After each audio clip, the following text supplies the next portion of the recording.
Good afternoon, good evening, colleagues and students and members. We are soon starting. We are waiting for the chief guests, and soon he will be arriving, our Vice Chancellor, and thereafter we'll go straight into the program, which was circulated earlier. And in the meantime, just share some stories. Good evening, Professor Nyangere.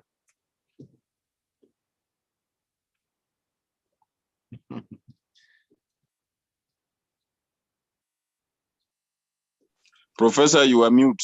You are mute, sir. Yeah.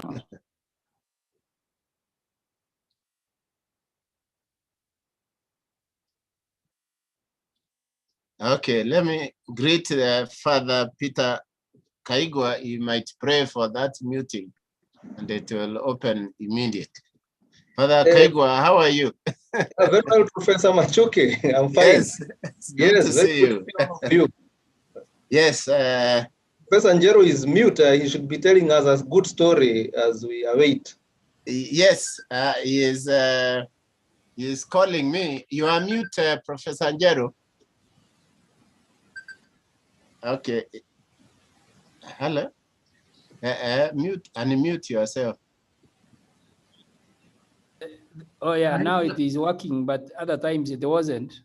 Yeah, we were not hearing you. Yes, Paul, yes.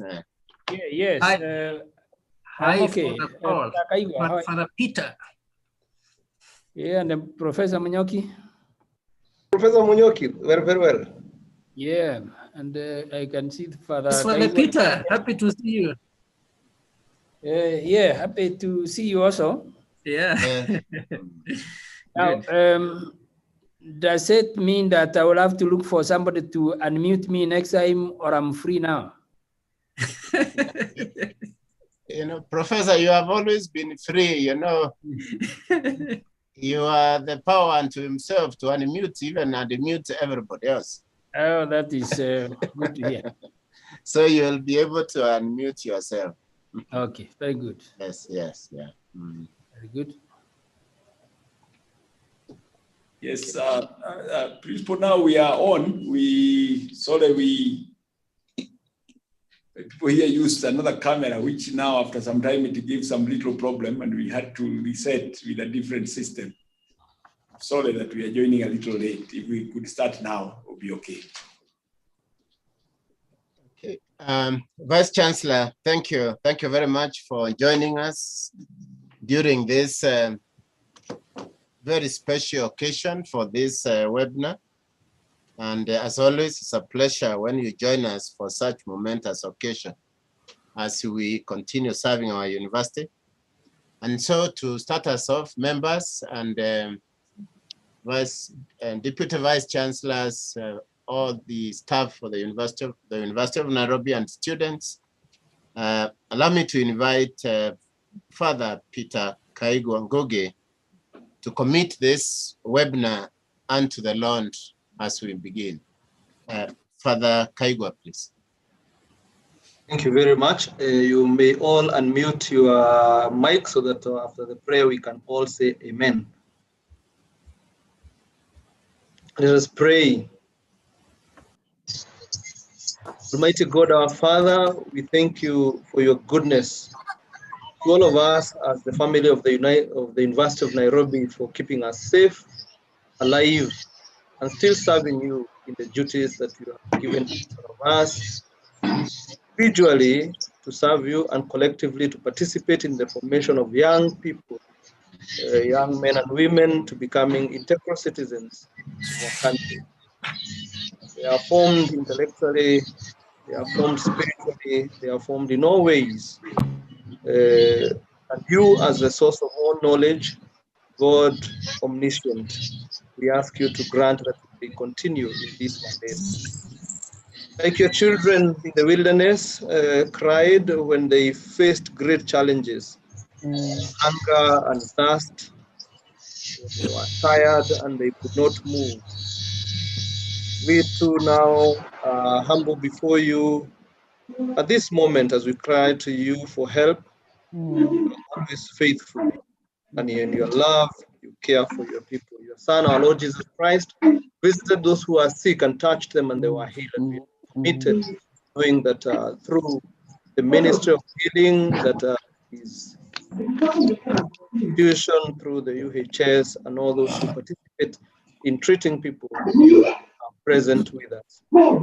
You have given humanity the ability to seek solutions to problems, and for this we seek that you receive our gratitude, that we can develop even vaccines as it is now to combat our challenge.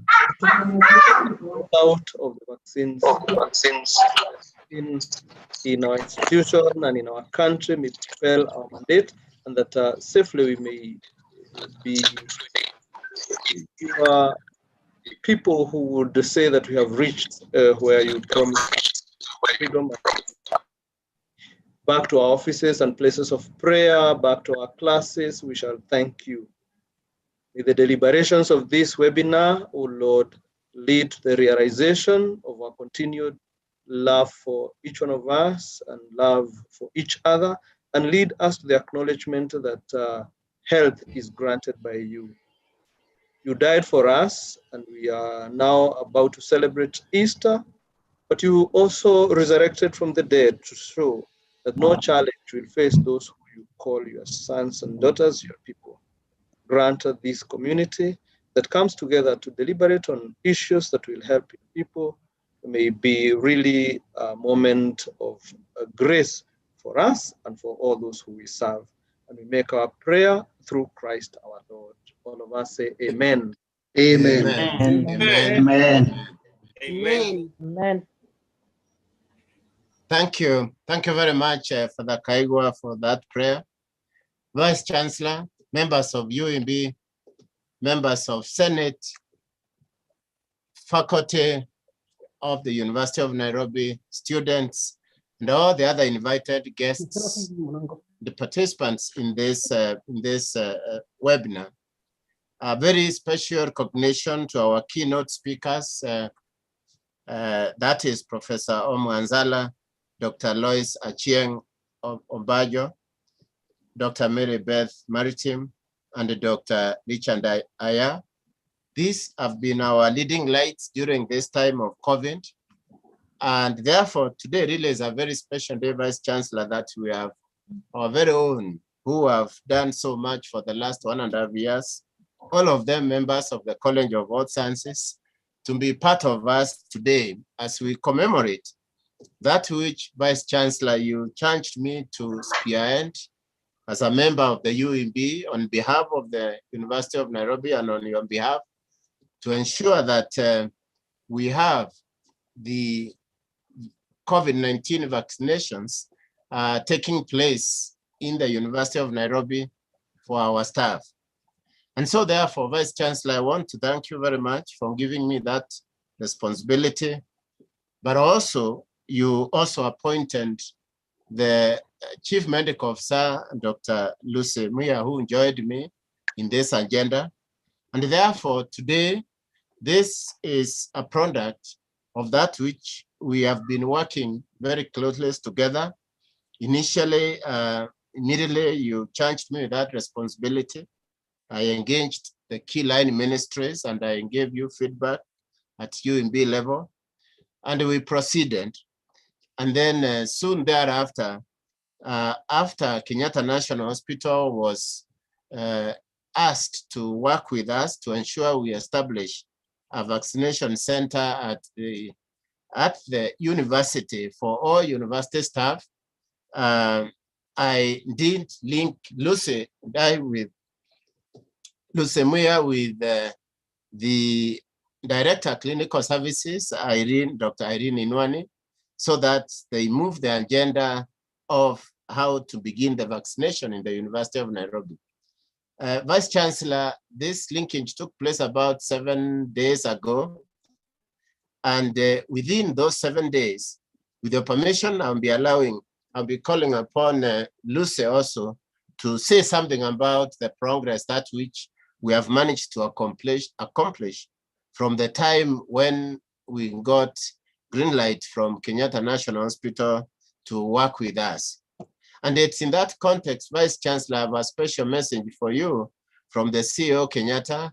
First, he greets you as our Vice Chancellor, but also greets all the members, staff, and students of the University of Nairobi. And he has assured me that we'll work together in this agenda. He has been supporting us in vaccinations, but now even in this phase where we will be doing we have already established our own vaccination center, as you'll be hearing from Lucy in a moment. They will also continue to support us. There is some discussion as to whether we'll be getting the supplies from Kenyatta or from the same source, that is Dagoretti, where we have been getting our vaccinations. But he has assured me that's not a problem, Vice Chancellor. As soon as we are all set and immediately after we finish this, we intend, therefore, to share with you the program as we see it so that you can officially, therefore, communicate the procedure and how we shall implement this process, this very special activity for our staff. That is the COVID-19 vaccination. And so therefore, Vice Chancellor, greetings from the CEO Kenyatta. I think currently I should report also, we are working very closely with him, and I think we seem to have struck a common understanding that both the College of Health Sciences and Kenyatta National Hospital are one and the same, fully joined at the hip, and we can't afford not to work as a team. So Vice Chancellor, that's the message from Kenyatta National Hospital, CEO himself, and I have noted it over the last, as I said earlier on, that even in the UMB at some point, that the relationship is good, and we want to maintain it that way, Vice Chancellor. And so therefore, we have accomplished a lot, and we intend therefore to also continue supporting the rolling out of the vaccinations, supported by Kenyatta National Hospital. Obviously, I also want to recognize the guidance I received from the two line ministries. I did meet the CS and the top Minister of Health officials, the CS Minister of Education, because this is a chance you gave me to liaise and consult widely. And I want also, Vice Chancellor, to report to you that I received a very good support at that very high level in terms of the line ministries, and hence the reason why we are here today. And so therefore, Vice Chancellor, immediately after my remarks and that of Lucy, I will be inviting, as per the program which was circulated, Professor Julius Ogengo to share his remarks, and then thereafter, Professor Enos Jero will also make his remarks, and then invite you as our chief guest to make your remarks. And then thereafter, we'll move straight to the keynote speakers. We'll start with Professor Anzala, who will be sharing with us SARS-CoV-2 virology, variants and vaccine target, stroke platforms and the types. That is Professor Anzala, that is his topic. Given 10 minutes according to the program. You will be followed by Dr. Lois Obajo, whom you have all seen.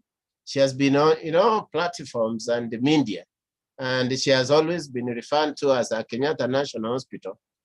We have agreed with the CEO now that he is my brother. I think from now onwards, he must identify Lois as my staff, not anymore Kenyatta National Hospital, on a light touch. And also Lois has agreed she will not allow to be again adopted when we are all alive and well. So Lois will be presenting COVID-19 in Kenya, epi and the clinical characteristics, clinical care, third wave, and the prevention measures. And so you have seen her in the TV, I think a lot more than any one of us sitting here. Lois will be followed by Dr. Merimbeth Maritim, who will be talking about AstraZeneca vaccine characteristics indications, safety, efficacy, safety reporting and monitoring. Then we'll conclude the plenary, the sessions, presentations by Dr. Richard Ayar, and his topic will be Kenya COVID-19 vaccine deployment plan. Immediately after that, Vice Chancellor will go into a questions and answers session. And I want to guide that members, please note the questions for each of the 4 presenters and they post them in the chat, because I have 4 assistant moderators. That is Dr. M. Muyondi, Dr. F. Kenama, Dr. A. Getari, and Dr. S. Waneki. Those are 4. Each one of them has been assigned one of the key presenters to note down all those questions, so that when it comes to responding or to the agenda, the second last questions and answers, we will be able to present to each of the 4 presenters their questions. And I will request at that time, therefore, my 4 co-moderators to read those questions on behalf of those of you who will have posted them in the chat. So note that, members, note the questions, and we will answer and note your questions and post them in the chat, so that we'll respond to each and every question you raise during the 7:25 to 7:55 questions and answers session. And then immediately after that, Vice Chancellor, our chief guest, will have a vote of thanks shared by John A.O. Orindi, Director of Corporate Affairs, University of Nairobi. And so therefore, with that chief guest, I would like to, with your permission, request Lucy Muyandahi to also make a comment, because I could not have done this much. Within those 7 days, Vice Chancellor, I want to report that Lucy has done that which possibly would have taken 2 or 3 weeks, a lot of other people. And so therefore, really, I will, with your permission, Lucy, please just make a comment and on top of that which I've said, before I invite Professor Julius Ogengo for his remarks. Lucy, please. Thank you very much. And I take this opportunity to say thank you, Professor Machoki. So our VC, DVC is present, the principals, members of UEB, and all the other participants who are with us this evening. We are truly delighted to have you this evening. And I would want to take this opportunity to most sincerely express our sincere gratitude to the university management for its continued commitment towards the welfare of the university community, which comprises of students, staff, and their dependents. And as the Principal College of Health Sciences has said, our deliberations and efforts with Kenyatta National Hospital has been successful. And we are delighted to report that we have done all the logistics pertaining to setting up a vaccination center. And very soon, we are going to commence the vaccinations at the university premises. However, it is important for all members to note that we shall be required to observe the Ministry of Health guidelines in relation to COVID-19 protocols. And therefore, as we start the immunization, we have called in the ICT department to design and activate an online reservation form to help us do the vaccinations in a seamless manner without congregating. So after today's webinar, through the Office of the VC, we'll put up a circular and you will be directed how to make your reservations so that at any given time, we will not have a crowd of individuals waiting to be vaccinated. And therefore, we are going to comply with the government directives at all times. Since the vaccines we are getting are free and entirely sourced and financed by the national and the county initiatives. And with those few remarks, I would want to take this opportunity to say that we are truly grateful for the kind consideration our partners, especially Kenyatta National Hospital, in liaison with the national and county government to allow us to roll out the vaccine initiative at the University of Nairobi. This evening, I've received an email from the Director, Medical Services, Nairobi Metropolitan, and we have agreed that effective tomorrow, we'll make our first order, and therefore we will enlighten our members when the exercise will kick off. Thank you very much. Thank you, Lucy. Just also to appreciate the Deputy Vice Chancellor for Finance, who was in a record time been able to support the procurement of that which we were required to procure. I do believe, Lucy, that has gone through because I do know we are in discussion with us. So DVC FPD, thank you so much also for procuring that which we need, and the computer, the iPad, which was part of the requirement and we were not able to get from Kenyatta, and a lot of other support that which we have received through that office and that of the Vice Chancellor as we prepare, as Lucy was preparing that tent where you'll be getting the vaccination and all the other aspects that which we were guided to make sure we are ready before we are satisfied as a vaccination center. Let me also, Vice Chancellor, indicate that some of the staff University Health Services will require, we did agree with the Chief Medical Officer that we'll draw some people to support our staff from the College of Health Sciences. And as soon as we agree on the list, we'll also be letting you know who are those whom will be asking to join Lucy Dahi and her team in making sure that this exercise is really seamless, it is smooth, there is no crowding, and no one stays longer than is expected when they present themselves for vaccination. So we'll be drawing some staff from the School of Nursing Sciences, Vice Chancellor, some from School of Pharmacy, and the others from School of Dental Sciences, and any other academic or administrative unit in my college as is necessary. And they will be discussing that with the Chief Medical Officer to draw that list also, and we'll let you know who are those who will be supporting this exercise. And so therefore, Vice Chancellor, with your permission, let me invite our Deputy Vice Chancellor, Academic Affairs, Professor Julius Ongengo, to make his remarks. Professor Julius Ongengo, please. Vice Chancellor,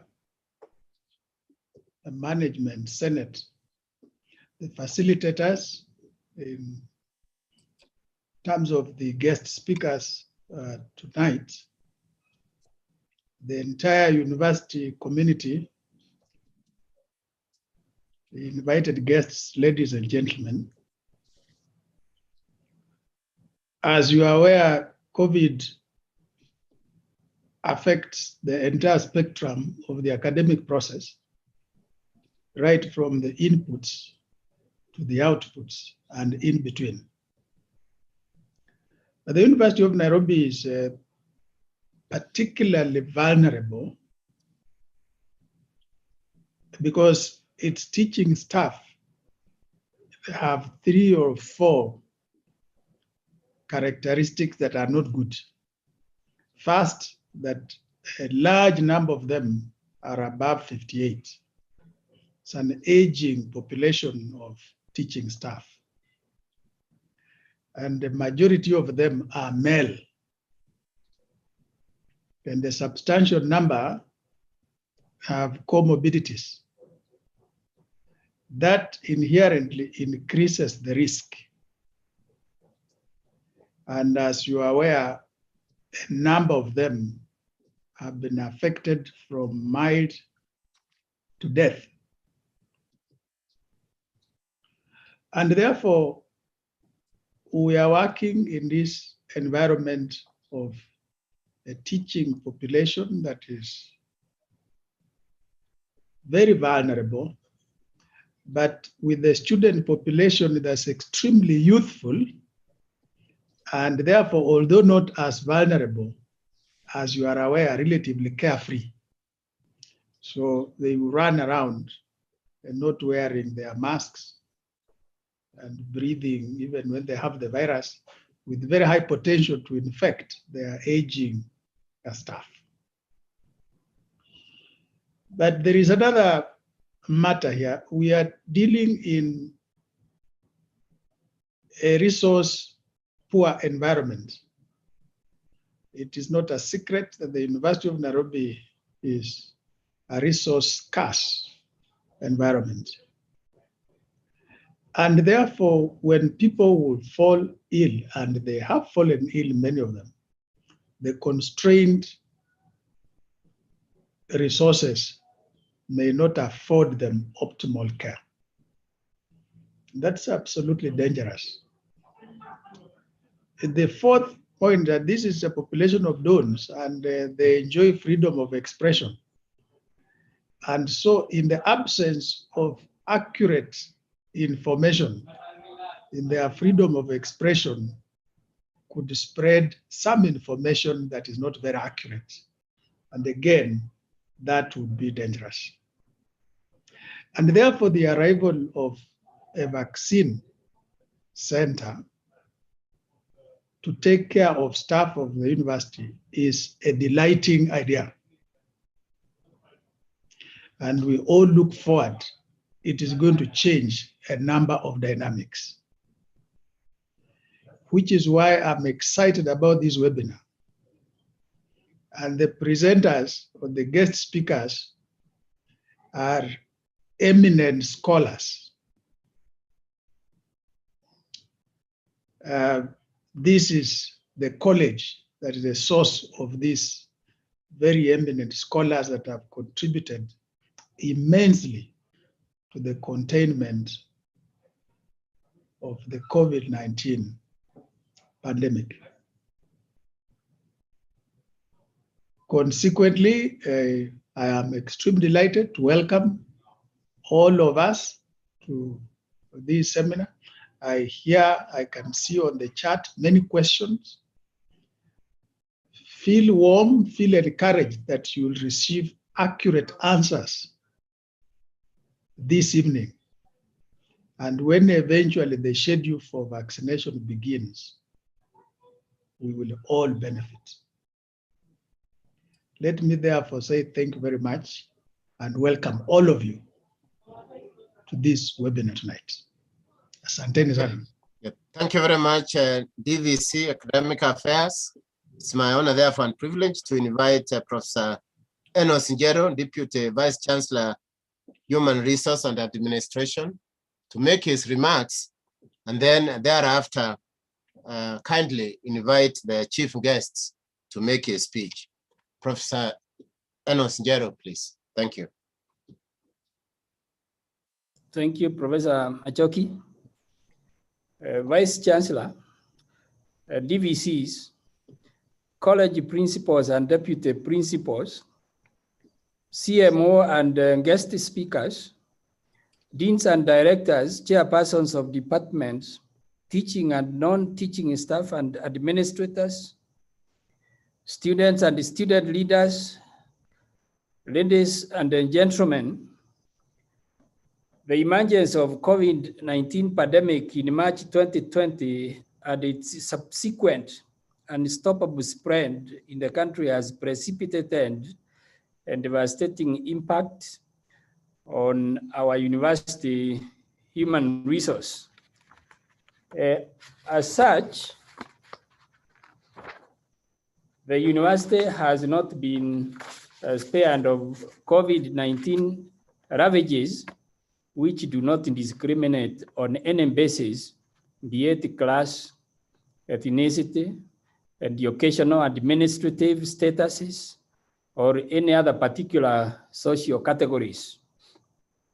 The university has lost a number of employees to the pandemic and continues to incur heavy losses in many ways, including medical costs, man hours lost while recuperating from the disease, and actual losses of human lives, not to mention the devastating impact on the economic, educational, and other institutional infrastructures. The pandemic has also had adverse psychosocial impacts on our workforce.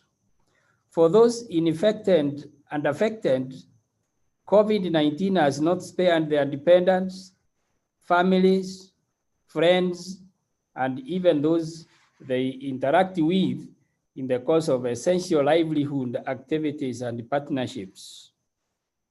Affliction of COVID-19 ranges from the asymptomatic mild infections on home-based care to severe disease and admission to hospitals, sometimes requiring critical care, ICU, that is, during hospitalization.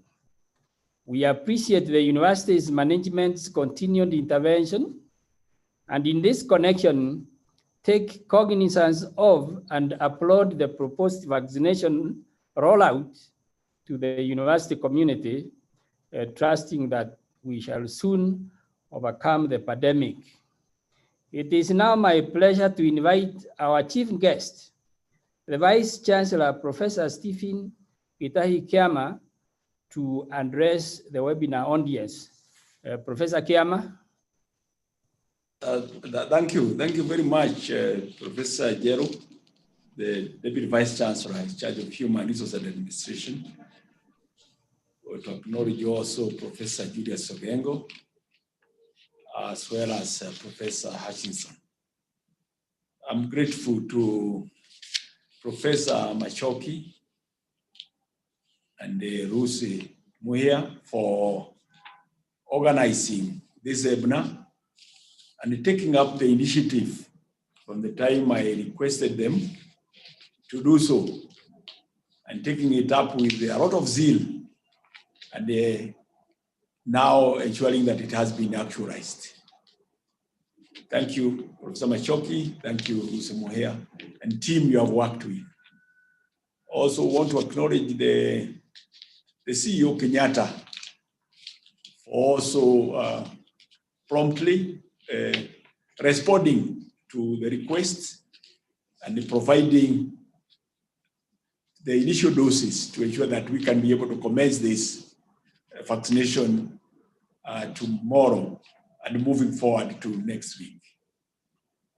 I want to say that at least myself, I was able to receive vaccination from Kenyatta, where this was arranged. And actually the CEO, Kenyatta, was also very keen to ensure that we are vaccinated. So when that happened. So we are talking about something we have also already gone through. I also want to acknowledge also our researchers who have agreed to come and give the information that we need as we roll out this vaccination for our staff. And all those others who have contributed in different ways, including the participants. I can see we are many who have agreed to set aside this time to engage together. Members, you are all aware that the whole world is experiencing an unprecedented crisis arising from the novel COVID-19 pandemic. Human capacities have been tested to the limit, and we all agree that the solution is in science. As we speak in Kenya, we are in a partial lockdown. You know that even in the university, we asked people to work from home. This is to help in curbing the spread of the disease. According to the recent statistics from the Ministry of Health, and also from the statistical modeling, it is indicated that about 10,000 are likely to get infected in the next 2 months in this vicious third wave of COVID-19 pandemic. In the next few days, we expect that many more are going to get infected, even as we move to the rest of April and May. However, we are called upon to do whatever it takes to ensure that those statistics do not become a reality, that we cut the transmission chain. For indeed, these statistics are chilling. We don't want our staff, our loved ones, or any other person to become part of them. We must, as a community, do whatever we can to ensure that we cut the transmission chain, to divert this catastrophe.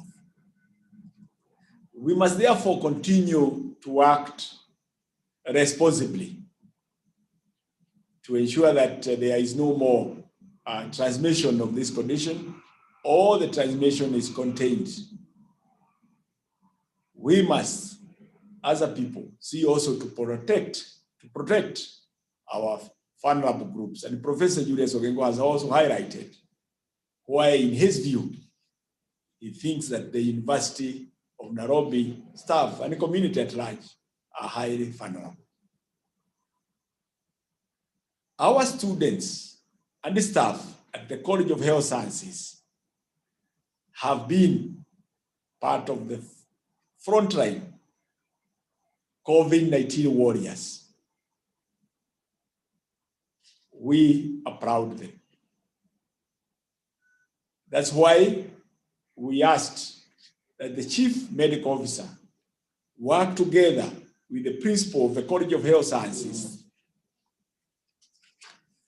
to contact the government arms to ensure that our staff and our students, particularly those on the front line, are vaccinated in this first phase of vaccinations.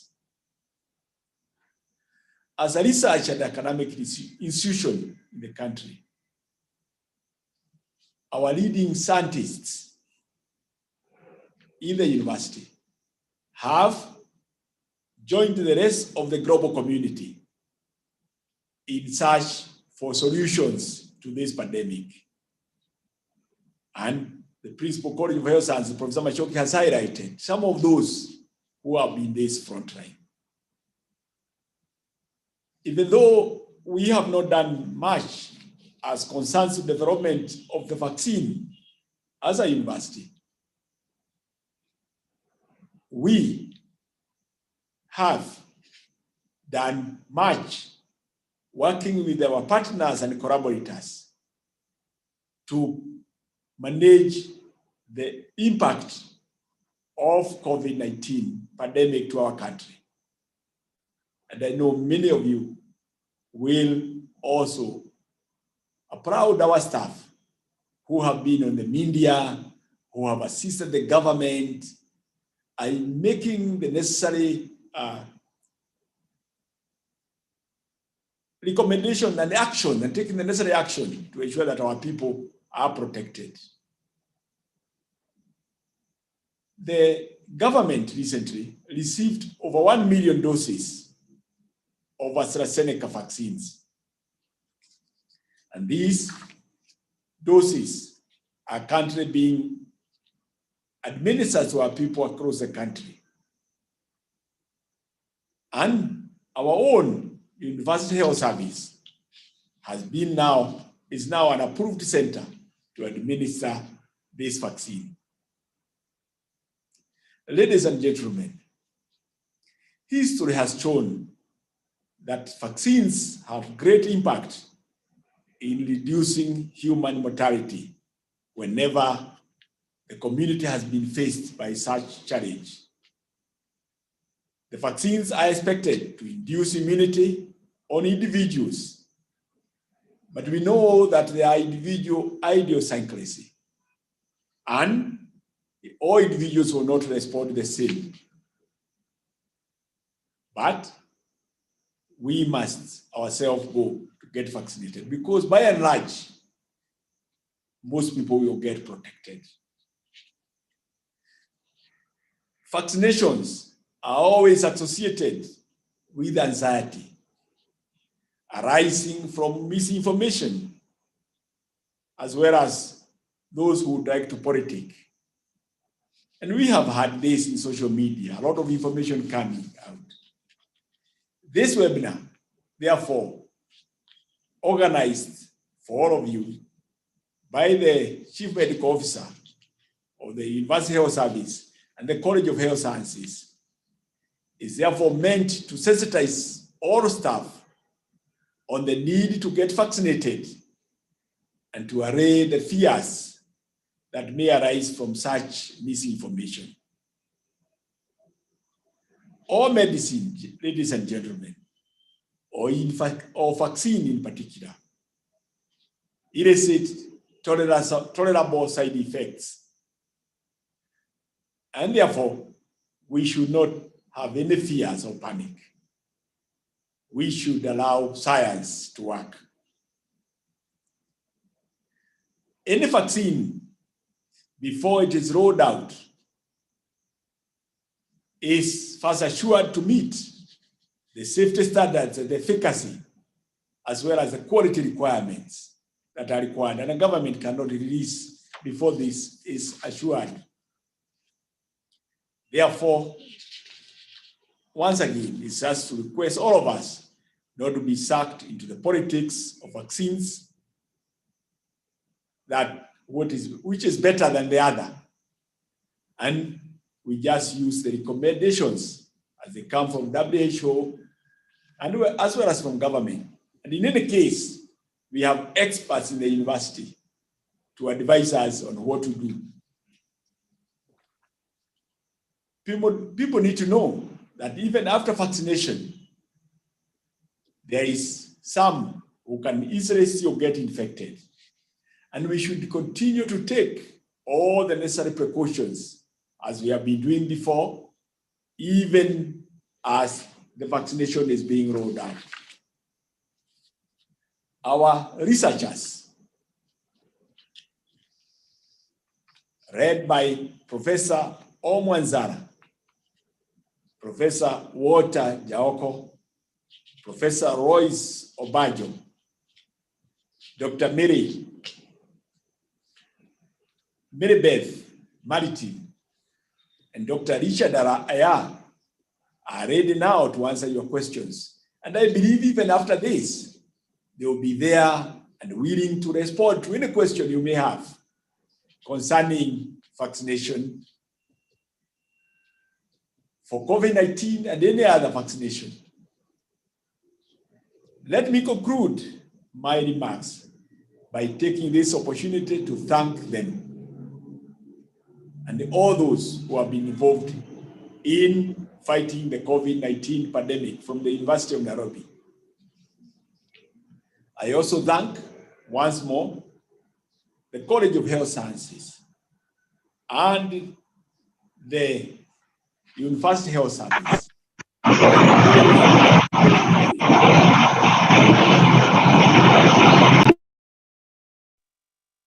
Our staff have been taken care of throughout this calamity.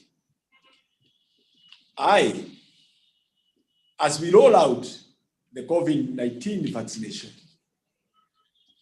I direct the Chief Medical Officer to work closely with the Director ICT to ensure that we have an appropriate programming for vaccination of our staff, so that we do not have crowding at the vaccination center the designated vaccination center, so that staff will be able to go and receive the due attention that they require. And then they continue to serve from here, those who may want to serve from the university, but largely to serve from the comfort of their homes until such a time that we advise otherwise. I want to thank you and to welcome all of you for coming to participate in this webinar. May God bless you richly. Thank you. Thank you very much, Vice Chancellor. We feel encouraged, we feel protected, and we feel that our university is in the right direction under your leadership, Vice Chancellor. And therefore, let me take this again, very special opportunity to call upon Professor Anzala, colleagues and members and invited guests. Professor Anzala is not a stranger to a lot of us, and will take us through the first keynote address titled SARS-CoV-2 Virology Variants and the Vaccine Target / Platforms and Types. As I said earlier on, members and participants, my assistant moderators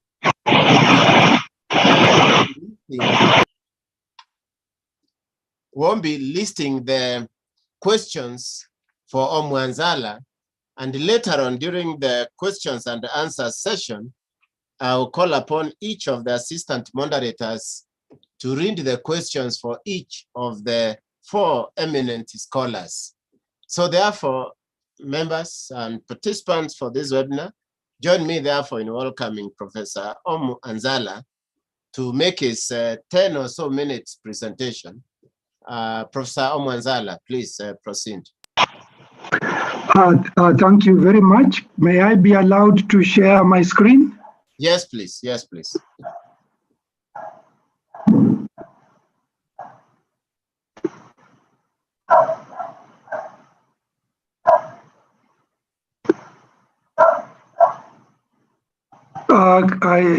Is it visible?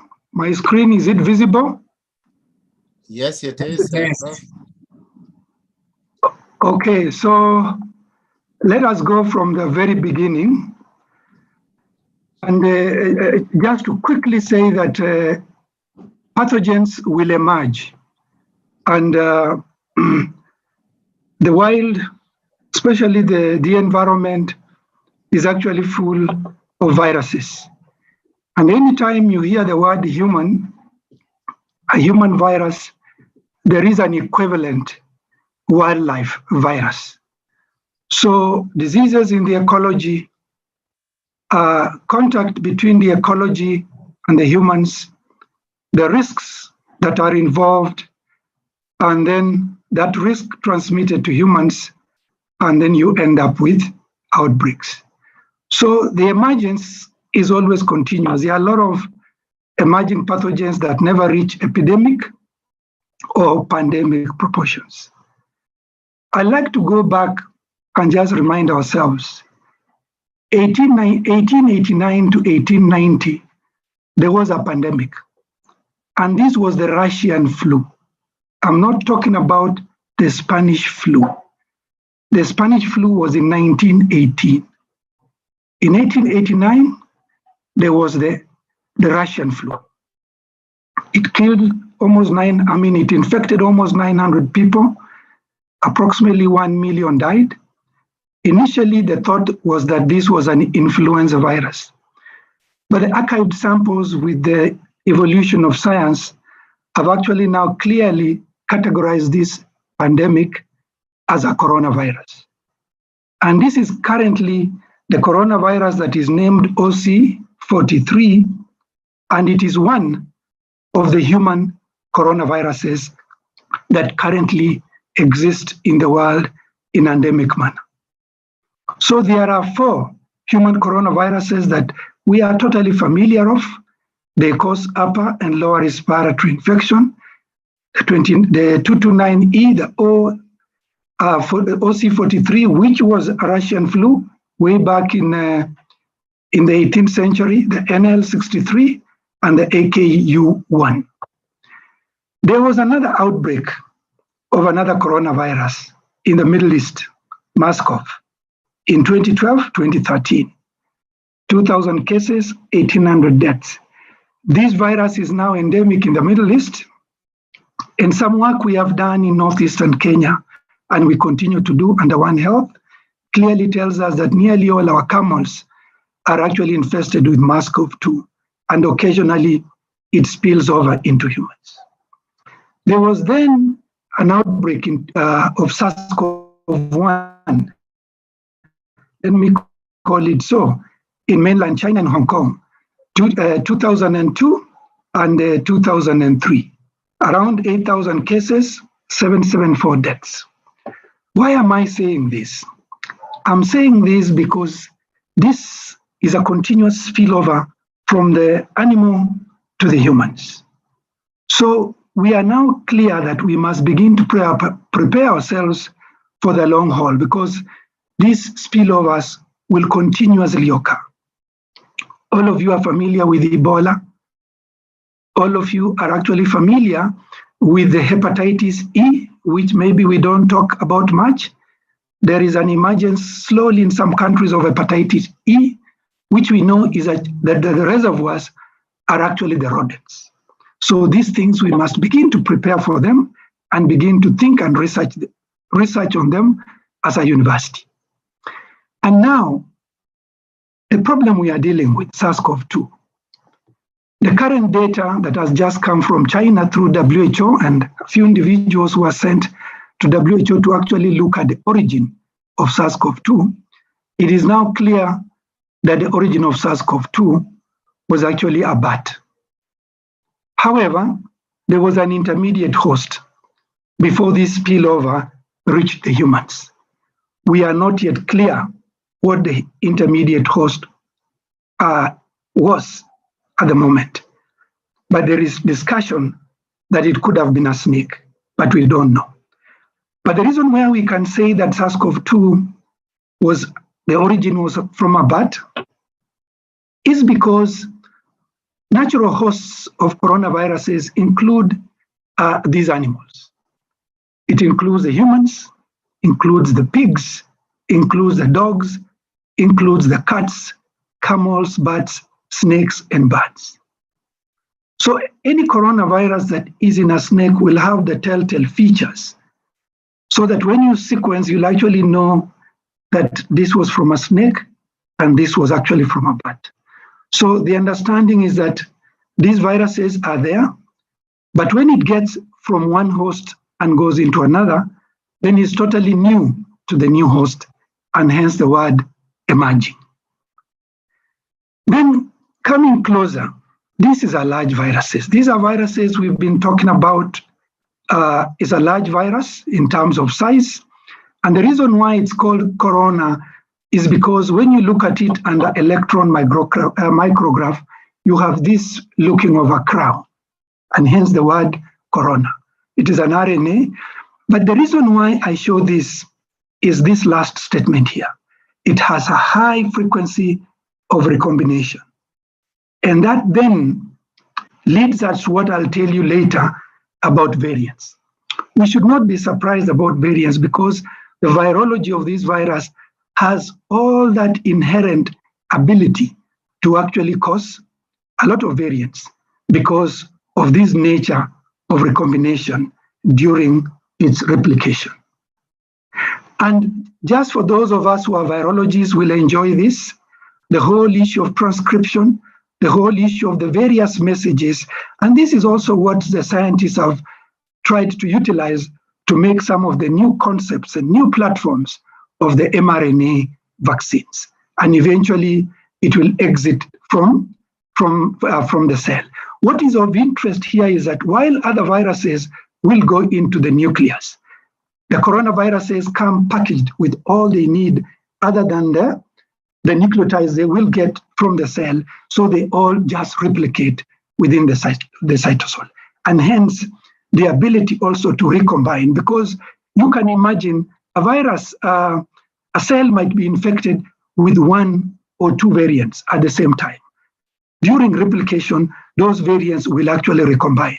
What you'll get out of this cell is not exactly what came in as a virus.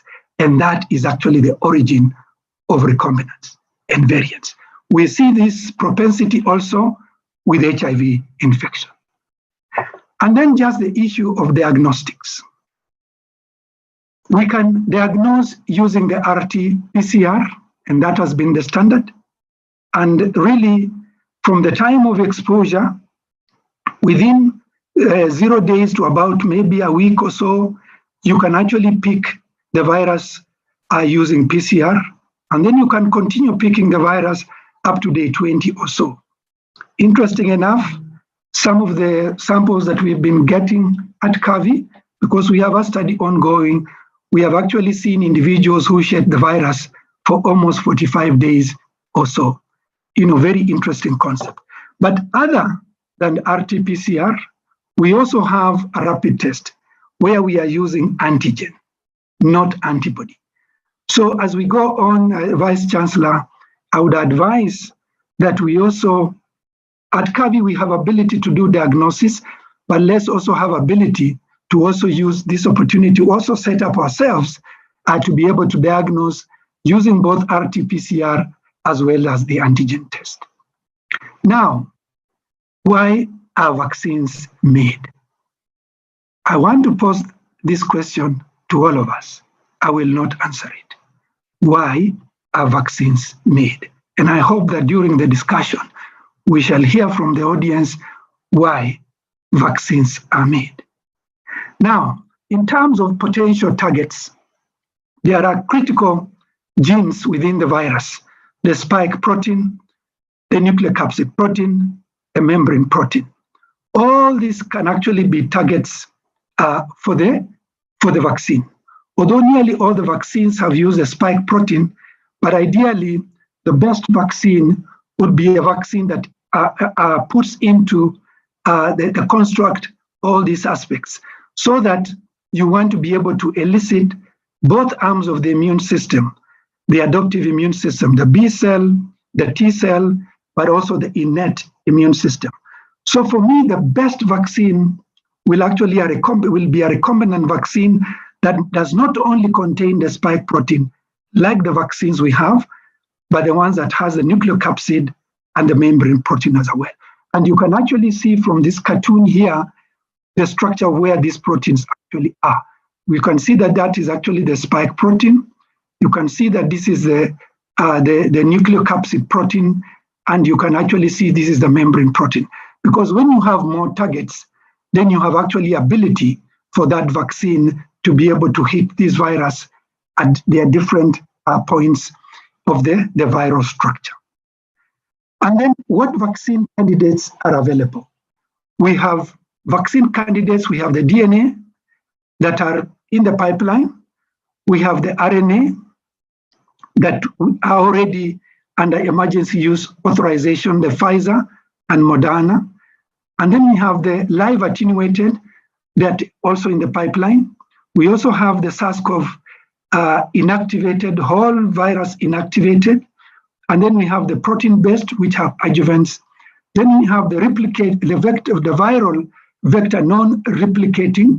And this is like the vaccine that is being administered right now in Kenya, the AstraZeneca, and the viral vector replicating. These are actually also still in the pipeline. We would like also to mention here that the viral vector replicating, these vaccines, we have tested them at CAVI, and one of the vaccines that is already registered is the Ebola vaccine. In fact, we have 2 registered Ebola vaccine. One of them, we actually conducted a phase 1 and a phase 2 right here at CAVI, the Johnson & Johnson adenovirus 26 and the MVA. So these platforms are now beginning to get into the market. So we should not find this unusual. When I hear people say, oh, this vaccine has taken a long time, a very short time to develop, I ask them the question, where were they in the year 2000? In the year 2000, when we developed the first HIV vaccine, we tested here, at the University of Nairobi. That was a DNA platform. And these all platforms were being developed then. So it's only that the scientists don't speak a lot, but these platforms are actually totally not new. So you'll actually be hearing that majority of vaccines will either be moving to either RNA, DNA, or majority of them will be in the vector form, either the replicating vector or the non-replicating vector. Those of you who are really interested in the details of this, we are totally available. We can always talk about this. And then, how do vaccines work? Vaccines work either by offering protection from disease or offering protection from infection. So these two concepts must be very clear. We have had HIV for over 35 years now. We still don't have an HIV vaccine. Why? Because for us, the threshold is that we want an HIV vaccine that protects from infection, not an HIV vaccine that protects from disease. And the two concepts are different. And the threshold for a vaccine that protects from infection is much higher. And that's why the reason why we are still struggling to get an HIV vaccine.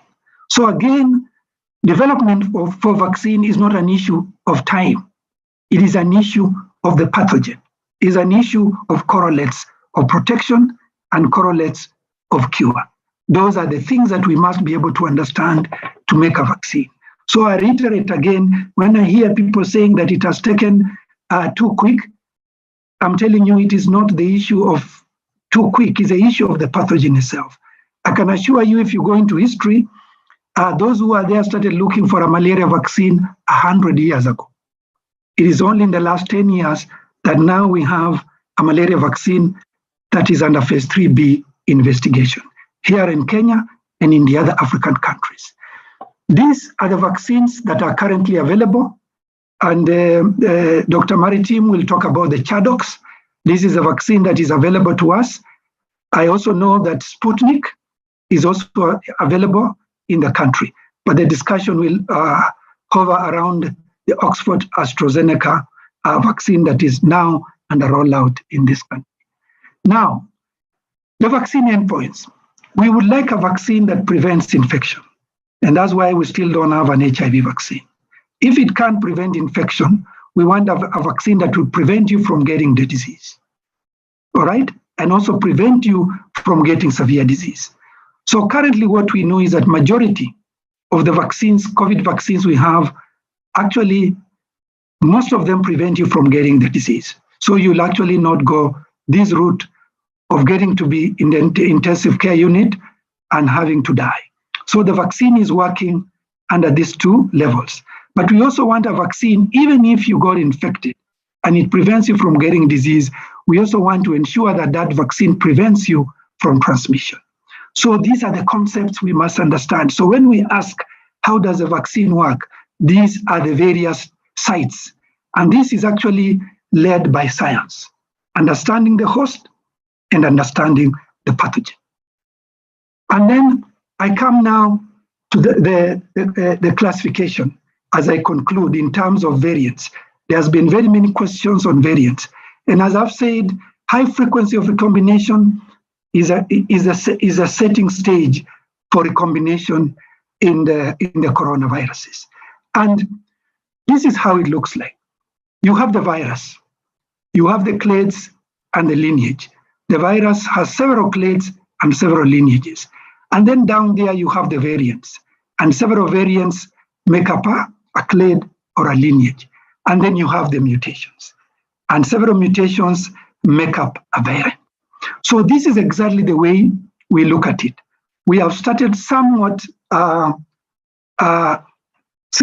of the virus at our institution. We have had a bit of problems with getting funding to do this because it's not a really walk in the park.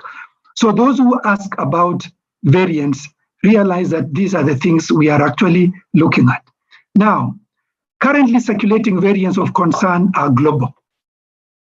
The variants differ, although the spike gene has mainly been the one talked about, but these mutations are actually found across all the COVID genes, as I've actually just showed you. And you can actually see that you get mutations here. You can also get mutations in the second open reading frame. You can get mutations in the spike, and this has been mainly the talk of town because this has an effect on the immune system because of the way the vaccines are done. So to get a mutation, you need a change in the RNA sequence. But this change in the RNA sequence must translate into a change in the amino acid.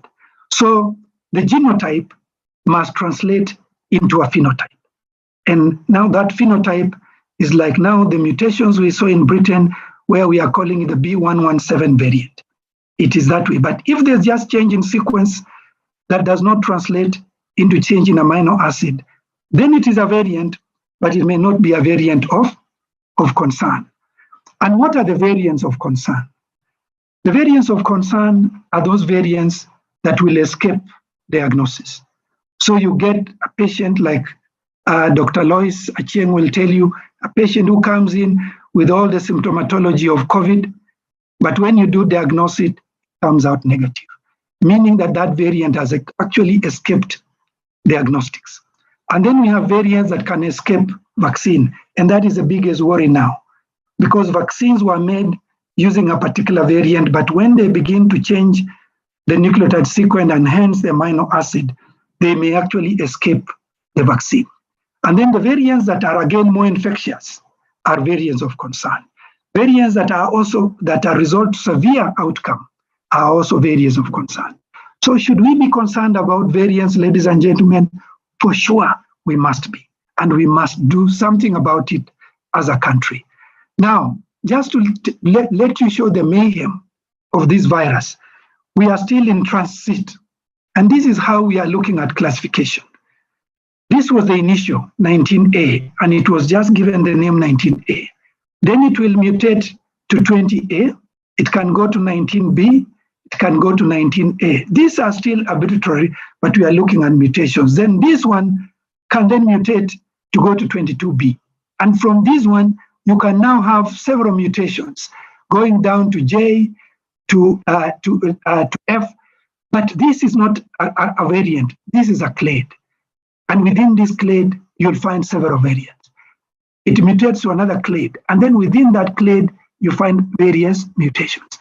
So this process is still ongoing in terms of the relationship and how we actually are going to classify the SARS-CoV-1. This is just one form of classification we call next strain, okay? Next strain.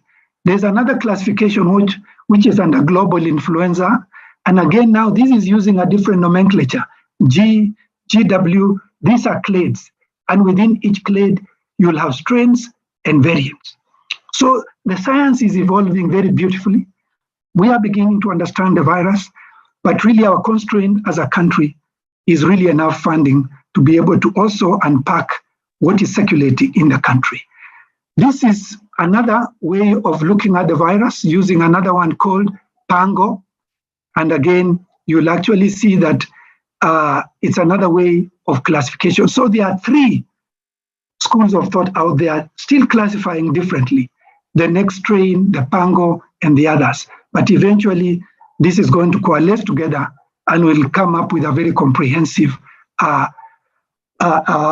classification. And coming closer to home, so far, we have sequenced 686 sequences.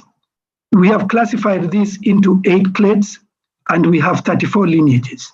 What is interesting is that we have so far seen the B117. This is the UK strain, and we have isolated it in just one individual. The second one is the B1351. This is the South African strain, and this has been isolated in 6 individuals.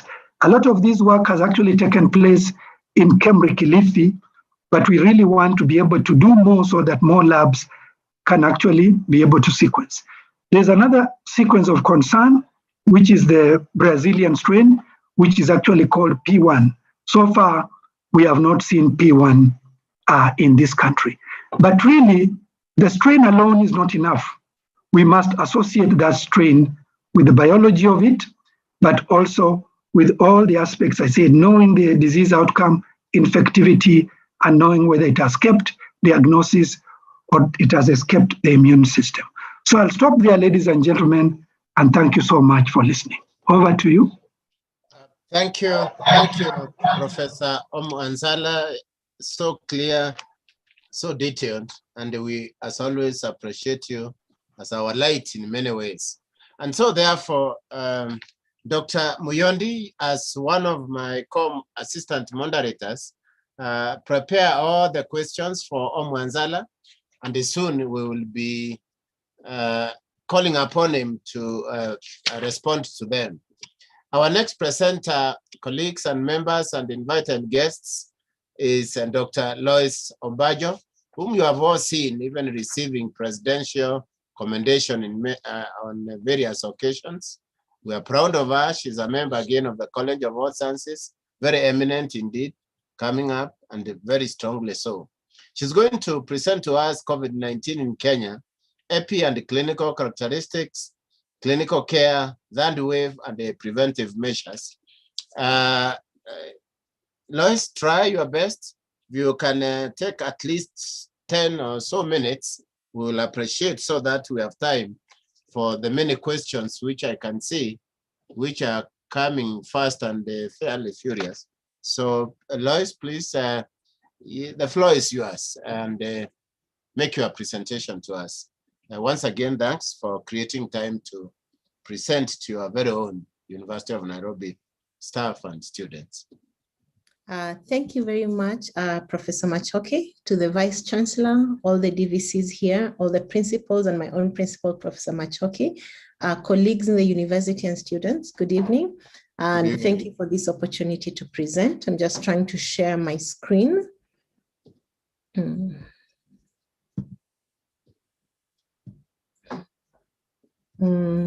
I need to be given an opportunity to share. Yes, you can share. Okay.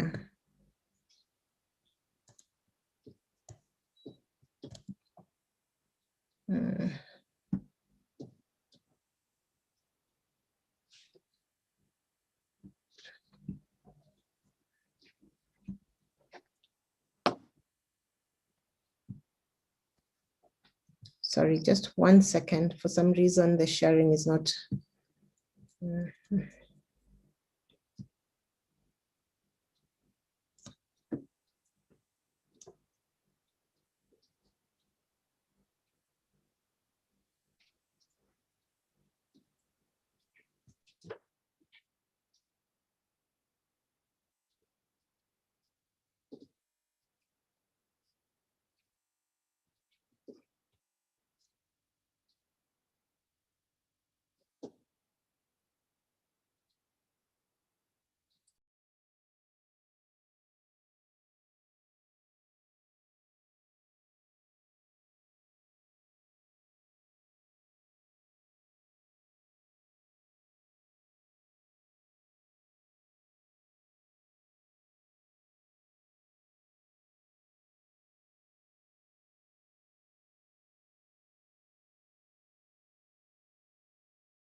My apologies for that. There was some trouble with the sharing function. So I will go ahead.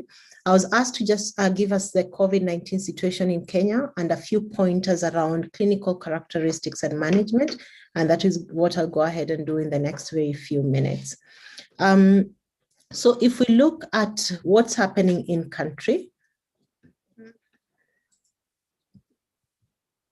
if we look at what's happening in country, we currently have what we're calling a third wave. So early last year, we started with a few cases in March that went up in July when we had our first big peak. This went down significantly in September, and come November, towards the end of October and early November, we had another large wave of COVID. So from the beginning of this month, we began to see a lot of cases presenting to the hospitals, some very severely ill. And as you can see from this chart, we're seeing a very large number of cases. Many of our hospitals are currently quite full. So what does this really mean in sort of the bigger picture globally?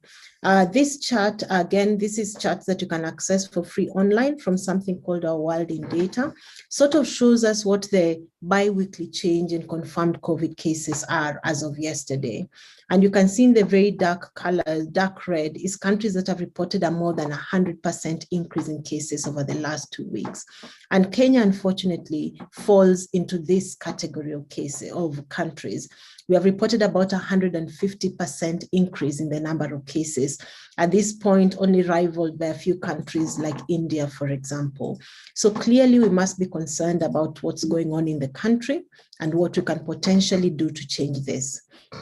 The other parameter that we often use to monitor what's happening is really the number of deaths in the country. So last year around November, we'd seen a large number of deaths, and this went down significantly over the last few months. Unfortunately, this month again, we're beginning to see a steep rise in the number of mortalities. And again, looking at a global picture, Kenya has probably reported one of the highest incidences of rise in the percentage of deaths over the last 2 or so weeks. So again, significant concern. And these are some of the things that drove some of the recent measures that were announced by the president. It was really the speed with which we were seeing a rise in number of cases and a rise in number of deaths. So looking at clinical characteristics, this is data that is summarized by the Emergency Operations Center that summarizes all the cases of COVID in the country. So most people are asymptomatic. So many people will get COVID, especially younger people, and will not have any symptoms. Many times we'll see some features of, some running nose or a sore throat, but most of our patients present with cough. Up to about 50% of patients who are registered in the EOC database have cough.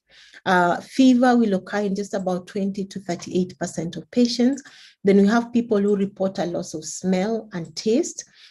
A few patients may go ahead to have difficulty in breathing, and these are the ones who we are most concerned about because they may then progress to require hospital care or even critical care.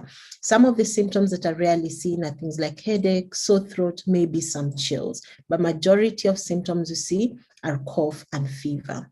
So for us as individuals, when do you decide to take a test?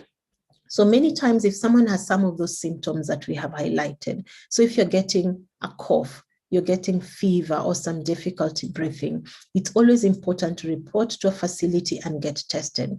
The main reason you want to be tested is so that you can get appropriate care. You can know how to isolate yourself so that you can protect those around you. If this test is positive, then there are some decisions that have to be made. Are you able to isolate at home, or do you require to be in hospital? So for home-based isolation, usually is someone who is totally asymptomatic can isolate at home. Isolating at home means you're not interacting with your neighbors.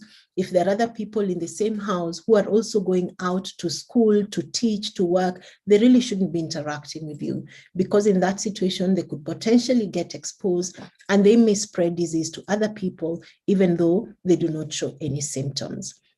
Then there are those who have mild symptoms. So maybe just a sore throat and a running nose does not require to be in hospital. Then you also look at people who do not have risk factors for more severe outcomes. So some of our risk factors that we've noted in our population from some of our own work shows that if someone is older than 60, for example, has diabetes or heart disease, then the disease may progress a little more than it would for a younger person. So that person may require a little more monitoring than a younger person who has only mild symptoms. Some people may require to go to hospital and either to a COVID ward or to critical care. And I'll just mention this in the next slide. So one, we start with those who are at home. What do you do if you're isolating at home? So we've seen in the past all this coming up. You remember sometime early last year, there's the issue of COVID organics, and this first picture shows the Madagascar president taking COVID organics. Then there was a sort of a craze about hydroxychloroquine, which was proven not to work. Then there was the issue of azithromycin, which again is an antibiotic and does not have any activity against viruses and was proven not to work.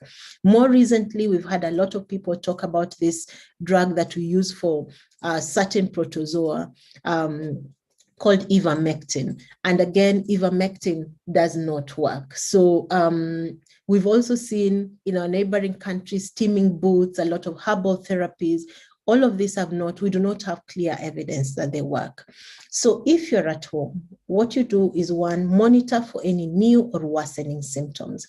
It's always important to let someone know so they can check on you and to have an emergency contact. In terms of how to take care of yourself, eat a balanced diet, keep active, and exercise as much as you can. Get some sunshine if it's possible. You want to be as healthy as possible during this time. And for those who have chronic illnesses, if you're diabetic, if you're hypertensive, if you have HIV or heart disease, continue with your usual medications. Don't stop medicine so that you do not get complications while you manage that COVID at home. And in bold here, I've indicated what you must not take. So antibiotics have no effect against a virus. If you're at home, do not take steroids like dexamethasone, because studies have shown that if you do not require oxygen and you use dexamethasone, you're likely to do worse. Do not take azithromycin, do not take ivermectin, do not take hydroxychloroquine. So we know from a lot of studies that all these do not work and they could potentially harm you. People have been taking a lot of supplements, things like vitamin C and zinc. But we know that vitamin C and zinc do not make a difference. And you may take it if you want, maybe it will help you feel like you're doing something, but they actually do not change the cause of illness. So do not feel bad if you do not take them. And if symptoms worsen, it's best to present to a hospital for evaluation and care. And if able to monitor your saturations at home, then you do that. But if you're not able to, it's best to present to hospital. And when people come into hospital, what we do is monitor the oxygen saturations.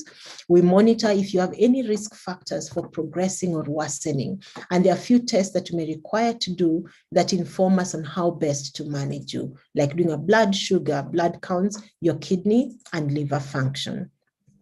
For patients who have low oxygen saturation, so if your saturations are below 92, 90%, then we may need to give you oxygen to supplement that. So that will require admission into hospitals. Or occasionally there may be other conditions that require in-hospital management. What medicines do we use in hospital for those that require oxygen? We give them a steroid that is called dexamethasone. We also give them some blood thinners because severe COVID may be associated with development of clots. So we give some blood thinners to prevent clots. And of course, oxygen, which is titrated according to how good the oxygen saturation is. There are some concerns that have come with this current wave.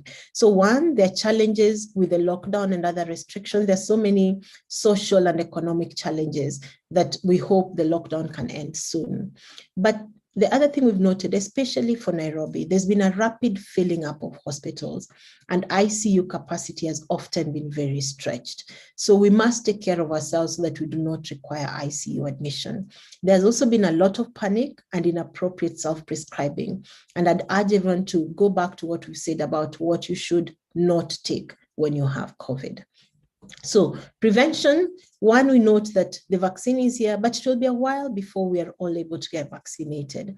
And near full immunity is only achieved after you get your second dose of vaccine, which means even if you get the first one, you still have to continue to protect yourself.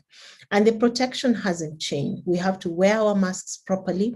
We have to avoid gatherings. And remember, gatherings are not just big political rallies. They could be family gatherings, gatherings with friends, people you feel comfortable with, and you end up removing removing your mask. It could be with colleagues, strangers, enemies on the street. Let's avoid gatherings. Let's keep our hands clean. And let's ensure that when the vaccine, our turn finally gets there to get the vaccine, we get that vaccine. I'm lucky that because of being a frontline worker, I got the opportunity to get this vaccine already. So same thing, let's wear masks, let's wash hands, let's practice social distancing. And if someone is unwell, then stay home. Don't say, ni homa tu, stay home so that you can avoid exposing other people. So in conclusion, we're in the middle of a COVID-19 storm.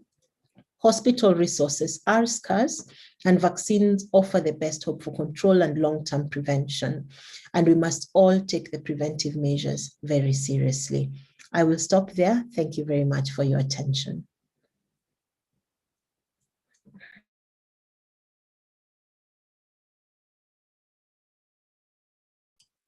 Yes, thank you, Dr. Ombajo. Much appreciated as always for that very clear presentation again. And I'm sure the participants in this webinar have quite a number of questions for you. Again, very clear and demonstrated really very highest level of command in knowledge about this COVID-19 virus. So Dr. Kinama, you are the one who will be compiling all the questions for Dr. Ombajo after all the presenters are presented and during the questions and answer session.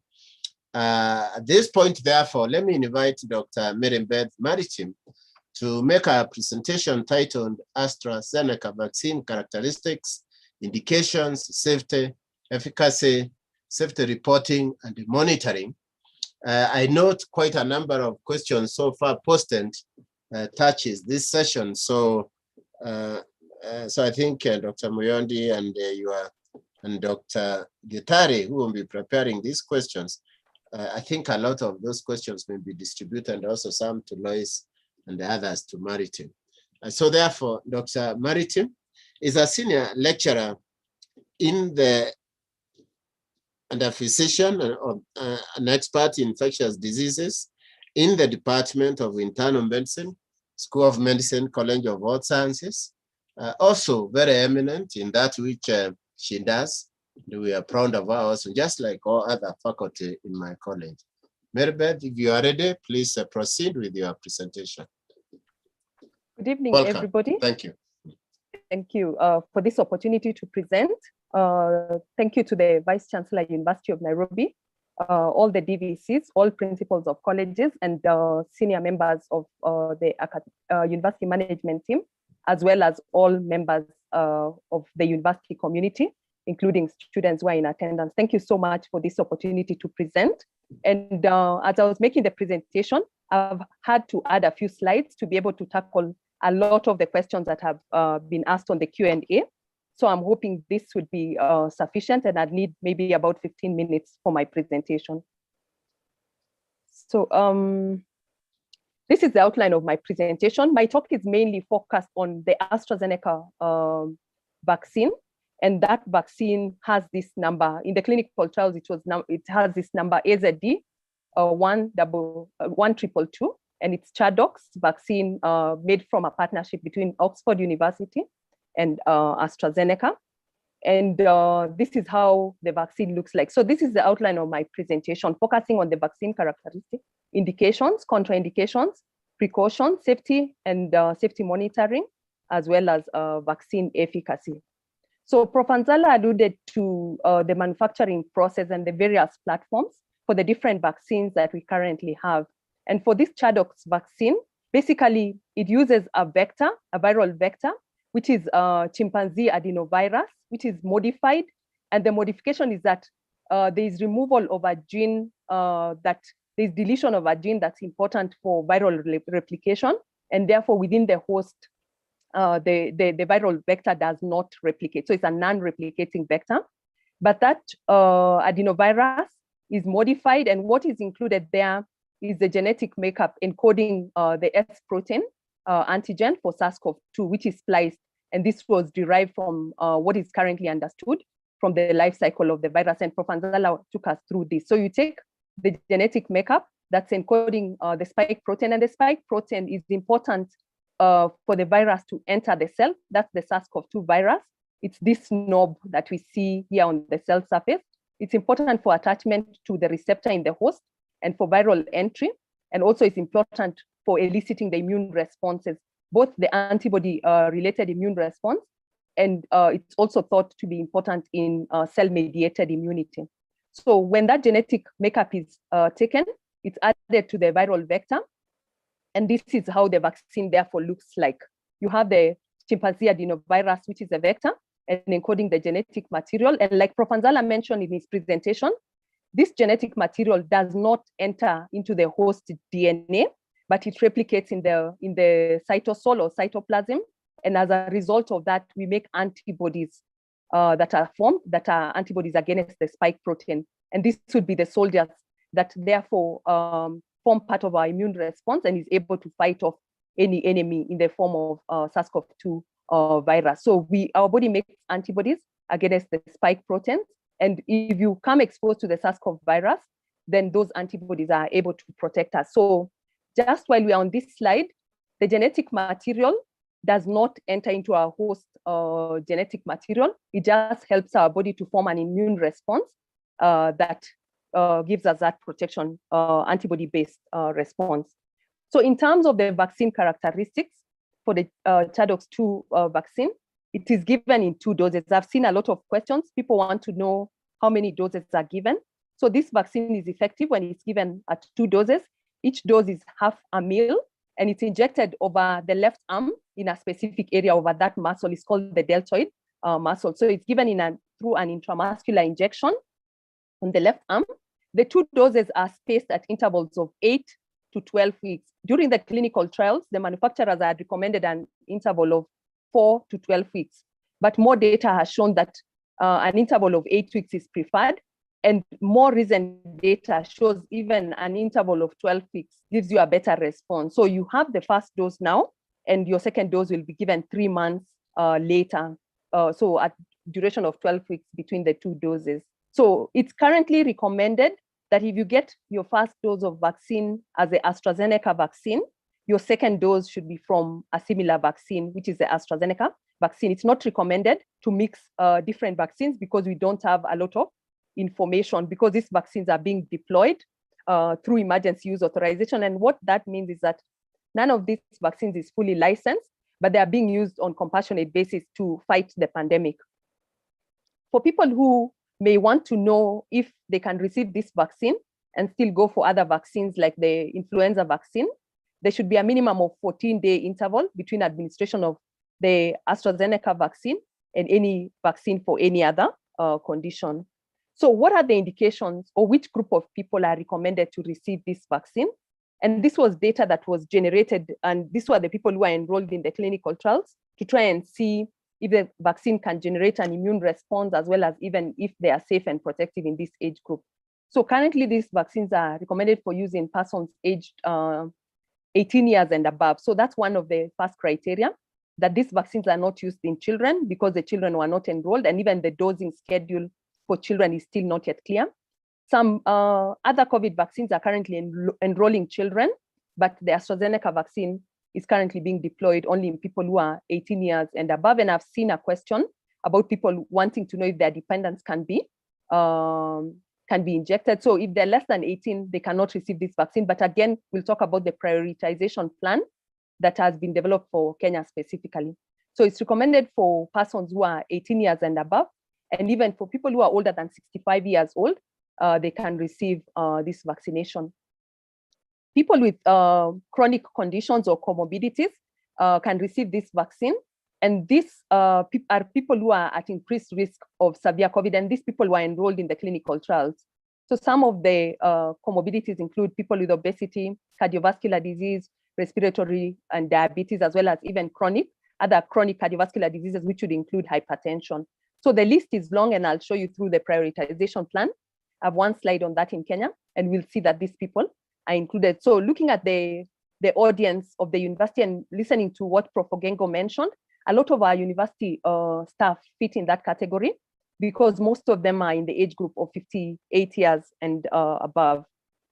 So what are some of the contraindications for this vaccine? So what is included in the insert is that if someone has anaphylaxis, and anaphylaxis is a severe acute reaction that occurs following injection of the vaccine, where somebody develops swelling of the mouth, swelling of the airway, and they cannot be able to breathe, among other symptoms. So it's a life-threatening condition that can occur following injection of the vaccine.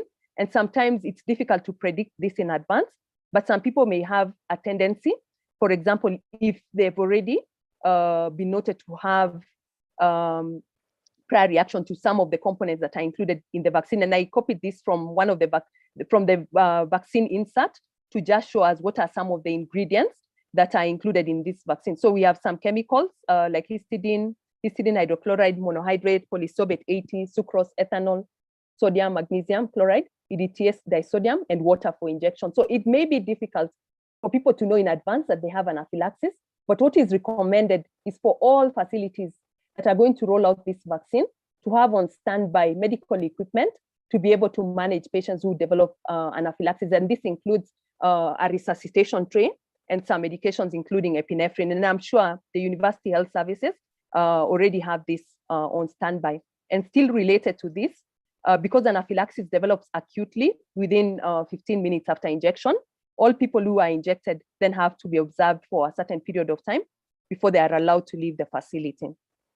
And people who have anaphylactic reaction following the first dose of this vaccine, therefore cannot receive the second dose of the same vaccine, because it may be one of these components that's responsible for that anaphylaxis, and therefore you'd be subjecting someone to a similar reaction, which is now likely to be predicted, especially after a first episode. So it would contraindicate another dose for that person.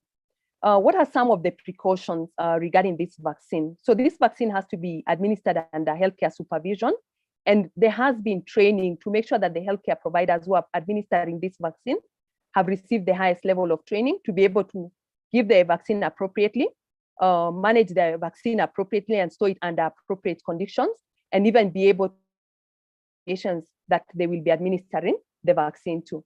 Appropriate medical treatment is available in case of allergic reactions, and people are observed for a period of 15 minutes after vaccination.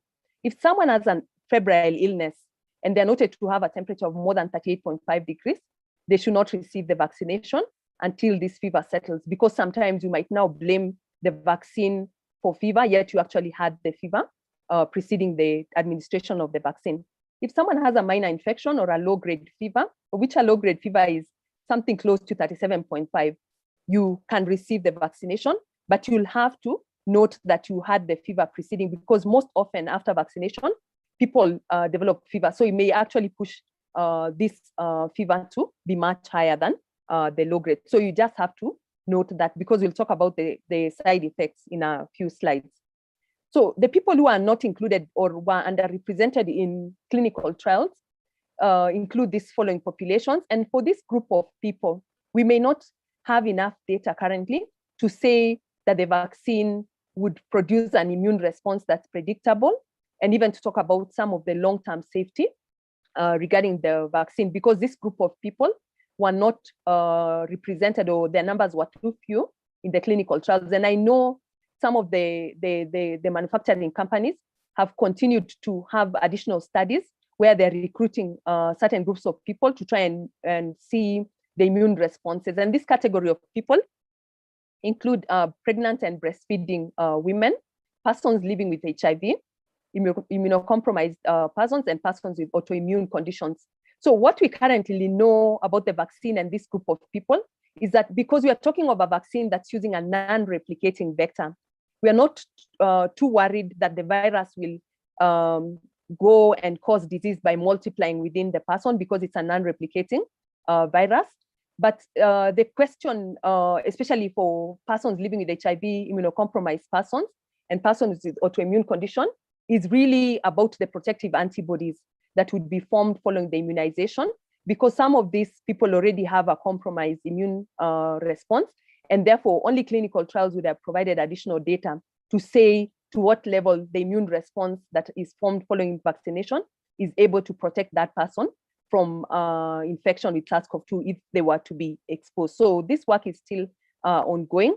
And what we have to realize, for a lot of the data that has been used to provide the emergency use authorization for these vaccines, they were mainly phase 3 clinical trials, but we also know that there were ongoing clinical trials whose data has just, I think, been completed. And that's why we heard about the data that was presented to the US FDA, and someone has even raised it in the questions where it was felt that the data was outdated and they wanted more data, looking at all the clinical trials that have since been completed, even after the WHO had given the emergency use authorization. In terms of pregnant and breastfeeding women, currently for frontline healthcare workers, we have to weigh the risk and benefits. What we know is that pregnant women are likely to get severe COVID and progress fairly fast following infection. And therefore we weigh the risk and benefit in terms of looking at potential harm versus the benefit. And we advise people on an individual basis, particularly if the risk of getting COVID and dying from COVID is much higher, then we'd recommend that they actually receive the vaccination.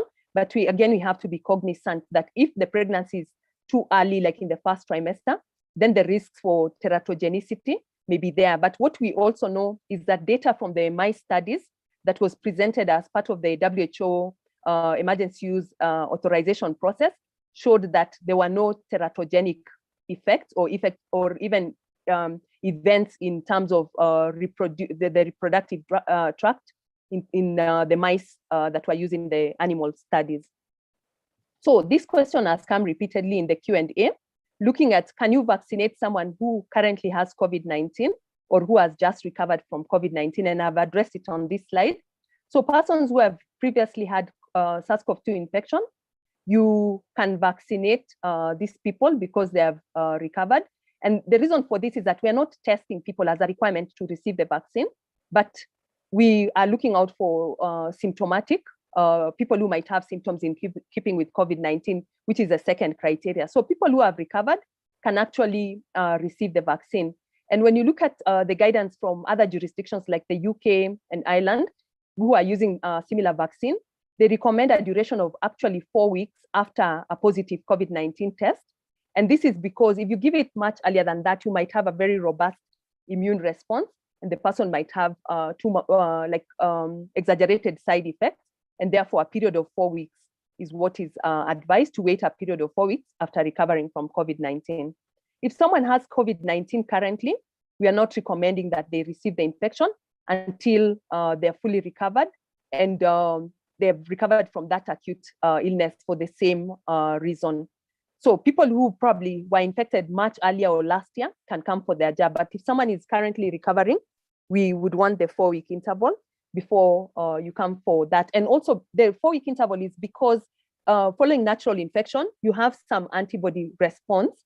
And this antibody response is still protective and may protect you from acute reinfection.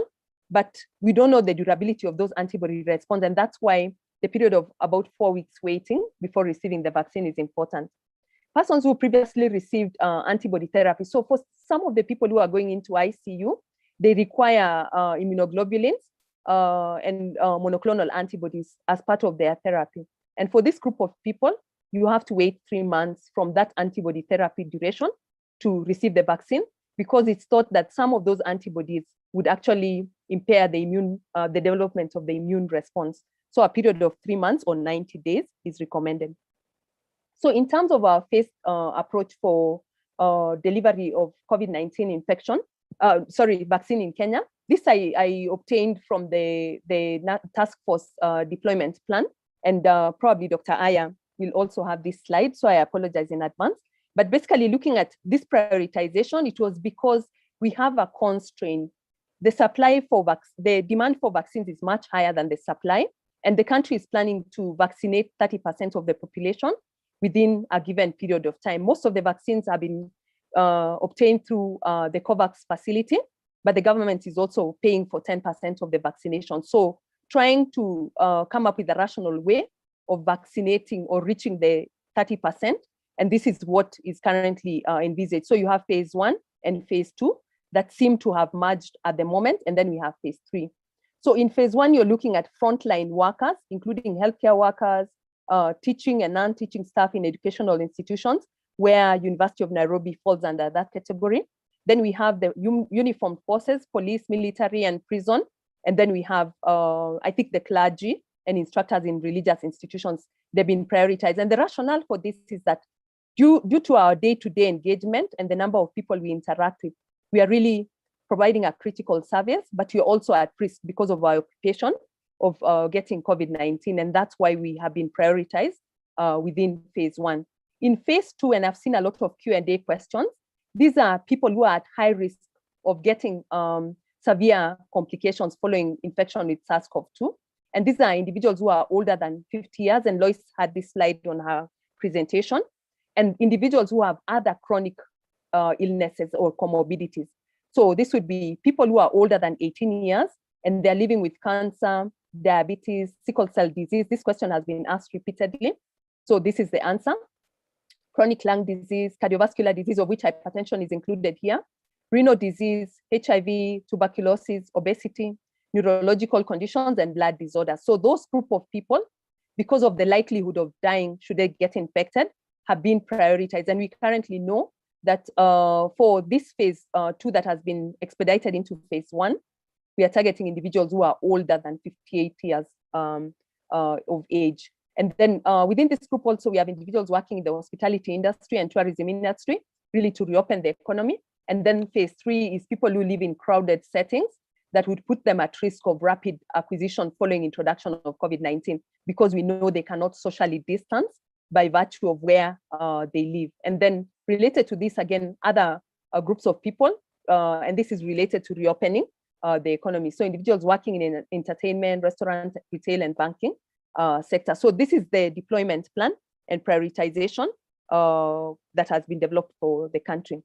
I don't want to talk too much about this slide, but to tell us that all the evidence that we have for the different vaccine, and particularly the AstraZeneca vaccine, have been derived from clinical trials that look at efficacy, how effective the vaccine is in protecting disease, as well as safety. So we have a lot of information about safety collected from the clinical trials, and these clinical trials had a lot of participants, particularly for AstraZeneca. The participants were more than 25,000 participants.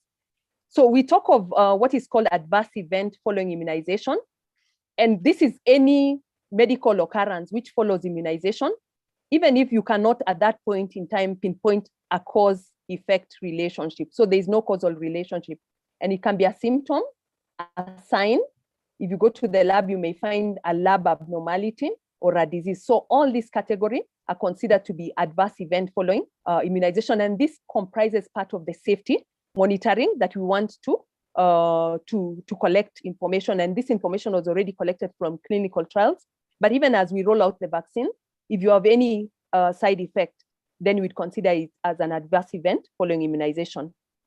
However, the side effects, some of the side effects are predictable, because when you're giving the vaccine, you actually want to induce an immune response. And that immune response starts locally. I've seen some of the charts, the comments on the charts about people feeling pain on the injection site. So that is expected because you've introduced that vaccine to that specific area. So you can have the local symptoms, swelling, pain, and redness, but some of the immune markers, what we call cytokines, may be taken through the blood system and reach distant organs. And this gives you now general symptoms or systemic symptoms. So you can have headache, you can have a fever, you can have a fatigue. But this is really expected because we want the immune response to be induced. Some of the effects occur immediately, swelling, pain, and redness.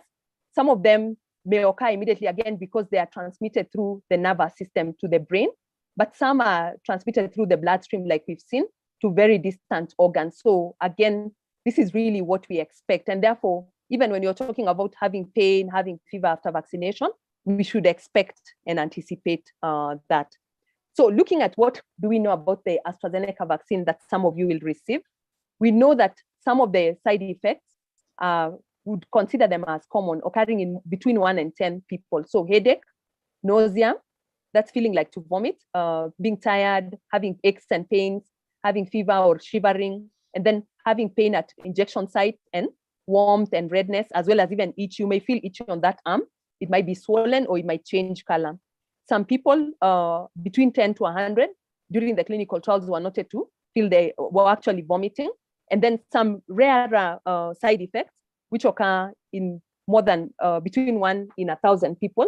They'd have loss of appetite or reduced appetite. They can have swelling of the lymph glands on the same area following the injection. They can have dizziness, abdominal pain, excessive sweating, pruritus, and rash. So these are side effects that were already noted in the clinical trials and they're anticipated. And you should not be surprised if you have any of this.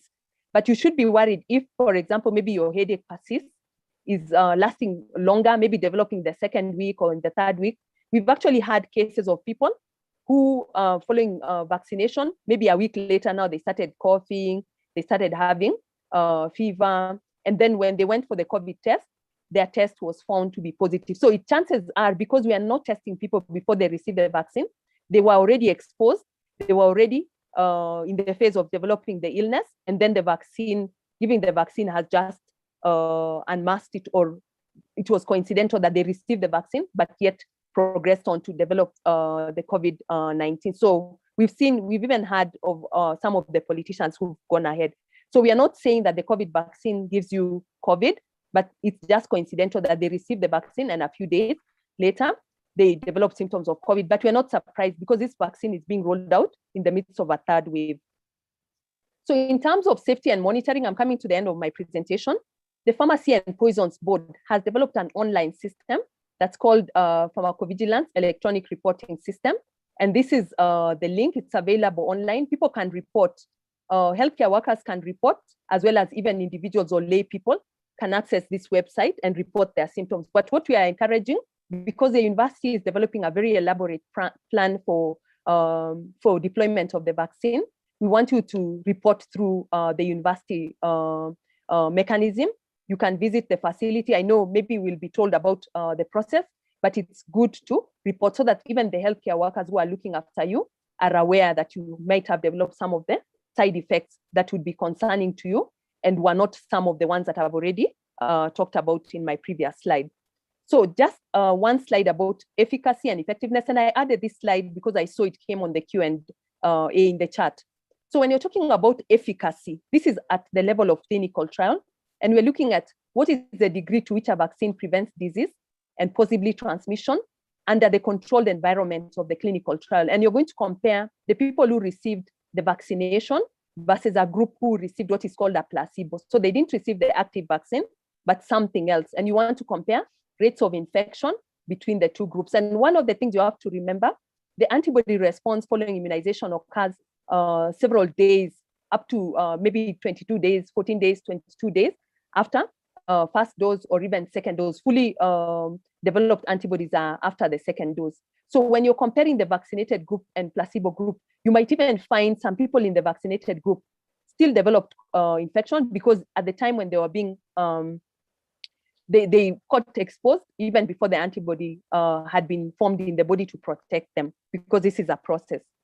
When you talk of effectiveness, it refers to how well the vaccine is working in the real world setting. So it's not in a controlled environment in the clinical trial, but in the real world. So if you're looking at the AstraZeneca vaccine, for example, in Kenya, what we'll be calculating now is the effectiveness, because you are rolling it out in the real world. It's not a controlled environment, and we are already even in a third wave.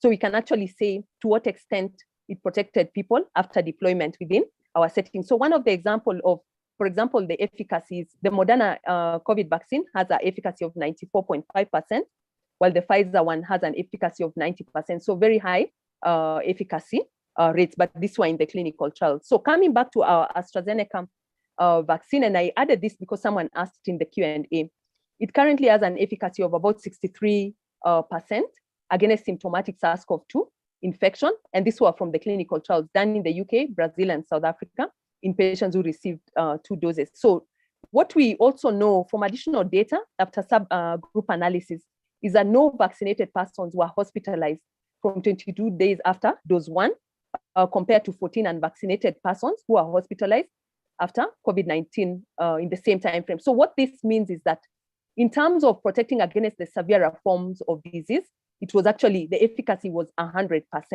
But when you're talking about symptomatic, which can be mild, moderate, or mild and moderate disease, it was fairly low. But in terms of hospitalization and even severe forms which lead to death, the efficacy approaches 100%. And this has been found even for the other vaccines. So many of us are a bit disappointed when we hear the efficacy is 63%, but we are more worried about hospitalization and losing our lives. And that's why, and where the vaccine protects us 100%, then we are really ready to embrace that vaccine.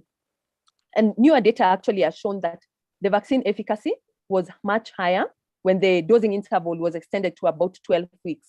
But now this brings in the question, because many of us think that we should get the vaccine and throw away our masks. But Lois has emphasized the vaccine is in addition to other public health measures. So we still have to continue doing the non-pharmaceutical interventions. What is of concern, however, is that from the clinical trials, there was reduced efficacy against the variants of concern that Prof. Nzala has mentioned, this UK variant and the South African variant. We don't have much data about its interaction with the Brazilian variant. So the most important thing is that we need to improve our surveillance mechanism to find out if the South African variant is circulating within our setup, because South Africa is much closer to us. Again, the UK variant, we still have travelers coming in, so we really need to have surveillance mechanisms to be able to track that. But we also have to realize from Prof. Nzala's presentation that variants can even arise from within our own setting. So we should not only be looking at variants that are coming from outside, but doing genomic surveillance to even look at variants within our own setting. I added this slide, but I'll not talk so much about it, but it was just to highlight the number of participants in the various clinical trials. So 60,000 for J&J and about 50,000 for the AstraZeneca vaccine. And then this last slide is just summarizing the various efficacies that I've talked about, but this was efficacy in terms of symptomatic disease. But for most of these vaccines, the efficacy for preventing against hospitalization and severe forms of disease approached 100%. So that's my last slide, and thank you very much. Okay, thank you once again, Mary Beth, for that excellent presentation again. So clear and very, very useful to all the participants in this webinar. So our last presentation, members, colleagues, and participants, the invited guests, is coming from Dr. Richard Ndaya, again, who is a member of the College of Health Sciences, a senior lecturer, physician, and is a senior lecturer in the School of Public Health, and is a specialist in public health matters. And his presentation will be COVID-19 vaccine deployment plan. Dr. Richard Ndaya, if you are I think you are present, obviously. Please start your presentation. Let me urge all of us to bear with us. I know we had promised we would end at 8. I felt really constrained stopping any one of those presentations. And I believe all of you would not have been very happy if I did that. So it seems we might go on up to around 8:30. So bear with us, participants for this webinar. I believe you are all enjoying it, and I'm seeing it even based on the many questions you are sharing in the chat. Dr. Richard Ndaya, please, it's your turn to make your presentation. Yeah, thank you very much, Principal, Vice Chancellor, DVCs, and members of the university community. I'm here with you as, of course, I'm at the University of Nairobi, but I'm here with you as a member of the National COVID-19 Task Force, vaccine deployment. So I was asked to join in to help with a bit of strategy, and specifically also one of the subcommittees looking at training. Now, the National Task Force is cuts right across. It has people from the Ministry of Health, headed by Dr. Willis Akwale. It has members from the NGO world, private sector, and of course, University of Nairobi. And the task force was formed to put together a strategy for the rollout of the vaccine. As you're aware, we got the first dose of the vaccine on the 2nd of March. And the major vaccine that we have received is coming from Gavi, that's the Vaccine Alliance. and it's part of an initiative called COVAX, which is for countries such as ours that are not able to get the vaccine. There's a new term which has come up now called vaccine diplomacy. So the developed countries that have the plants that have where they can make the vaccine are basically bought up all the vaccine stock for the next 2 or 3 years. So one of the questions that people are asking is like, why can't I get vaccine A or vaccine B? The reality of it is that vaccine supply is very limited. And so we're relying on the Gavi initiative to be able to get the vaccine.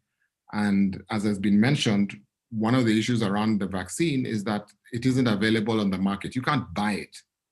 So they're all in phase 3. So we have to get them from the manufacturers directly.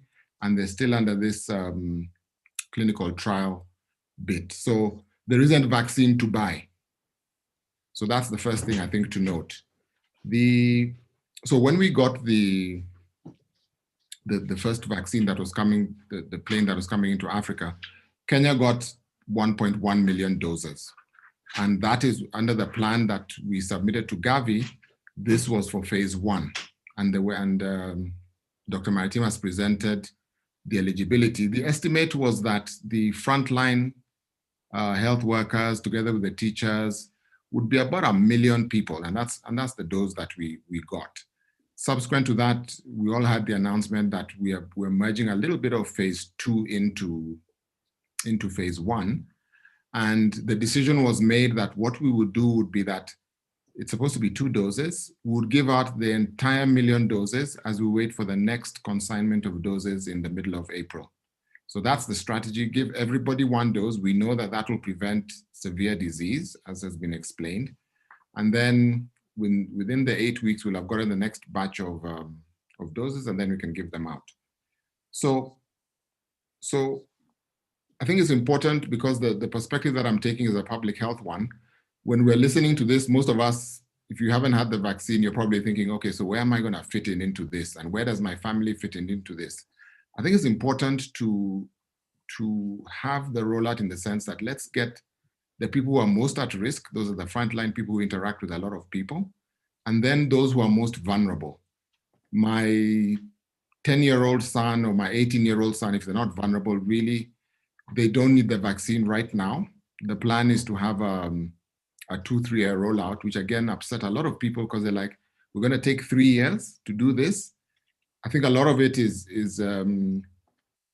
dependent on whether we're able to get enough vaccine and whether we're able to afford it. Now, one of the unfortunate things we have in this country is that public health is funded by donors.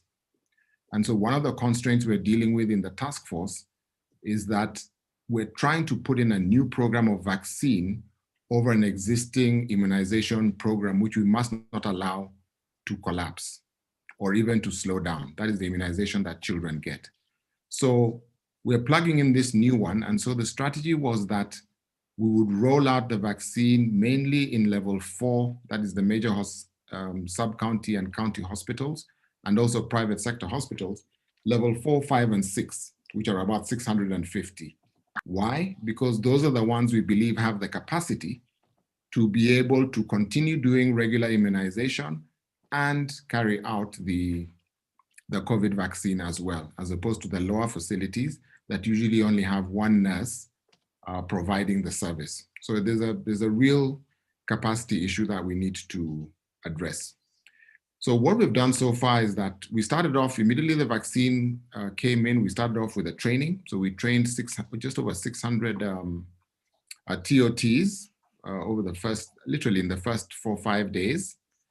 And then one of the constraints that we have, this is just what it is the whole program is fairly lightly funded. And so we've just had the second wave of training happening in this past 1 week. So we had the first one, TOT, then we've had the second one now, where now we think we will have trained all the required vaccinators and the people doing the logistics for the 600 facilities. So therefore now the rollout should be a little bit quicker. We're looking at moving right now, it's moving from about 10,000 vaccines per day. We're approaching about 20,000 per day And the idea is that by the end of April, the 1 million people should have been vaccinated. And in between, we should get the next batch of doses. So there are 3 new things that we're trying to put in place, having told you that the regular immunization program is mainly donor supported. The first is that never before in this country have we had emergency use authorization.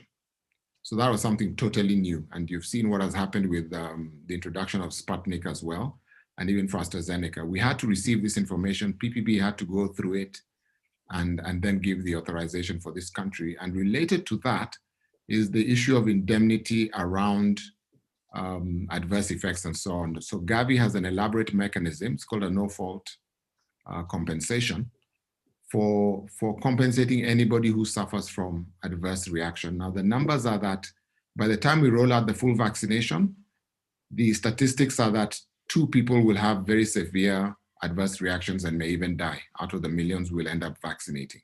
So the vaccine itself is very safe. That's not the problem that we face. So that has been new. The second thing that's been new is the data system. Now, government was very conscious that a lot of our data, if we go the way we do it traditionally, would end up being exported overseas. So the Ministry of Health, together with the Ministry of ICT, has put together a new system called the Chanjo system, both for registering people and also for just all the data that is being collected so that it is safe and within the country. So that has been rolled out. We did the training for that, and it's being rolled out to as we cascade the vaccine. And I think it's important for everybody to know that this is I'm actually quite proud of the guys doing it. I saw right from the beginning the effort that went into doing it. There's some teething issues, but at least it's our own data system. I mean, we can't say that we're Silicon Savannah and so on, and we can't do our own data. So that's new. The third bit is that the actual vaccine giving, the inoculation is a fairly simple thing. The bigger issue is around it. Now, again, when you come to the choice of vaccine, the AstraZeneca one can be maintained within our cold chain. Pfizer cannot. So really we can't take the -60 degrees. We don't have the ultra fridges that are needed for Pfizer. Johnson & Johnson as well, the Russian one as well can manage at fridge temperatures. So we're constrained in terms of what we can use in terms of our cold chain. So there's been a lot of training around that to make sure that the cold chain works, that there's training around the data, and lastly about the vaccine. So I think the thing just in finishing is to emphasize that the rollout, this as Prof. Anzala presented early on, these are events that are rare. I was telling my son that we're in a 1 in 100 year event. So really this is something he'll be talking to his grandchildren about. We're in week 3 of a rollout, and we need to get the vaccine out to those who are most vulnerable. As Prof. Ogengo mentioned, the university community contains, we have about 2 million people who are over 60, 65 in this country. And the ones who are highly educated are within our university system. So we have precious people within our community who do need to get the vaccine.